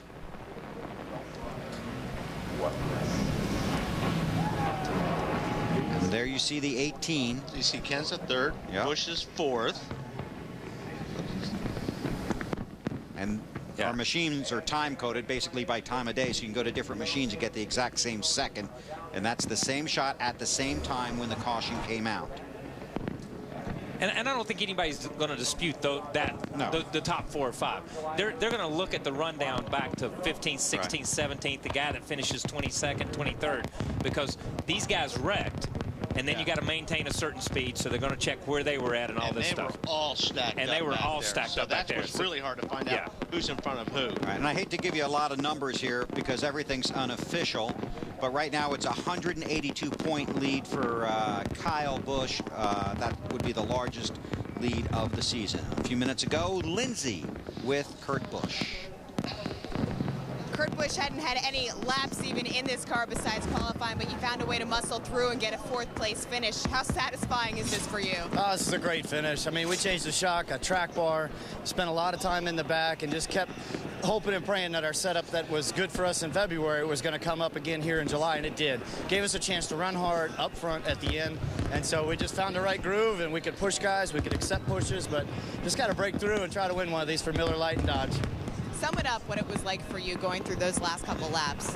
Well, it's just where you have to keep the throttle pedal on the floor and keep your momentum built up. Anytime you back out of the throttle or have to check up to get back in line or somebody's got you sideways, you're losing time because there's going to be 42 other guys that'll take your position real quick. Thanks, Kurt. Kurt talking about breaking through, finishing 2nd 3 times. Okay, that was obviously a few moments ago. Again, some unofficial stuff here as NASCAR continues to sort through the video, and that usually takes a little while. So again, if we don't have it when we go off the air, check out the Jack Daniels Show or NASCAR.com. Matt Kenseth would be back in the top 12 right now, and Kevin Harvick would be 2 points out of 12th. The 20 car would be 12th. Jeff Burton's streak of top 15 finishes was at 23, dating back to Lowe's in October of 2007. It was fun. It was a great race, and you got to say from the very, very beginning, it was just a really, really good, solid race from first to 20th to 25th, and those guys just kept rotating position, but the cream was still at the top, and the guys that were there at the end were the guys that were there at the beginning almost. TNT would like to thank the following sponsors for our wide open coverage. And those fine people are Papa John's, Warner Brothers New Motion Pictures, The Dark Knight, and Journey to the Center of the Earth. Coors Light, HP Touch Smart PC, the U.S. Army, Toyota ended up in Victory Lane, Subway Restaurants, Sprint, and of course, say it, Kyle, Coke Zero, Coca-Cola, the real Coca-Cola taste and 0 calories. On me, go to CokeZero.com. Next Saturday night, NASCAR on TNT heads to Chicagoland. Our coverage begins at 6:30 Eastern with NASCAR on TNT Live, presented by Castrol GTX, followed by the Allstate Countdown to Green, and then Sprint Cup Racing from Chicagoland Speedway. That's next Saturday night on TNT. Coming up next, in the West, don't miss Jackie Chan and Chris Tucker in Rush Hour 2. That's next on TNT. Still want more post-race excitement? Go to NASCAR.com right now to watch the Jack Daniels post-race show. For Wally Delleback, Kyle Petty, all the guys on pit road, everybody in the truck, and the crew around the track, I'm Bill Weber. Thanks for having us in for the race. Kyle Busch is the winner of the Coke Zero 400 at Daytona.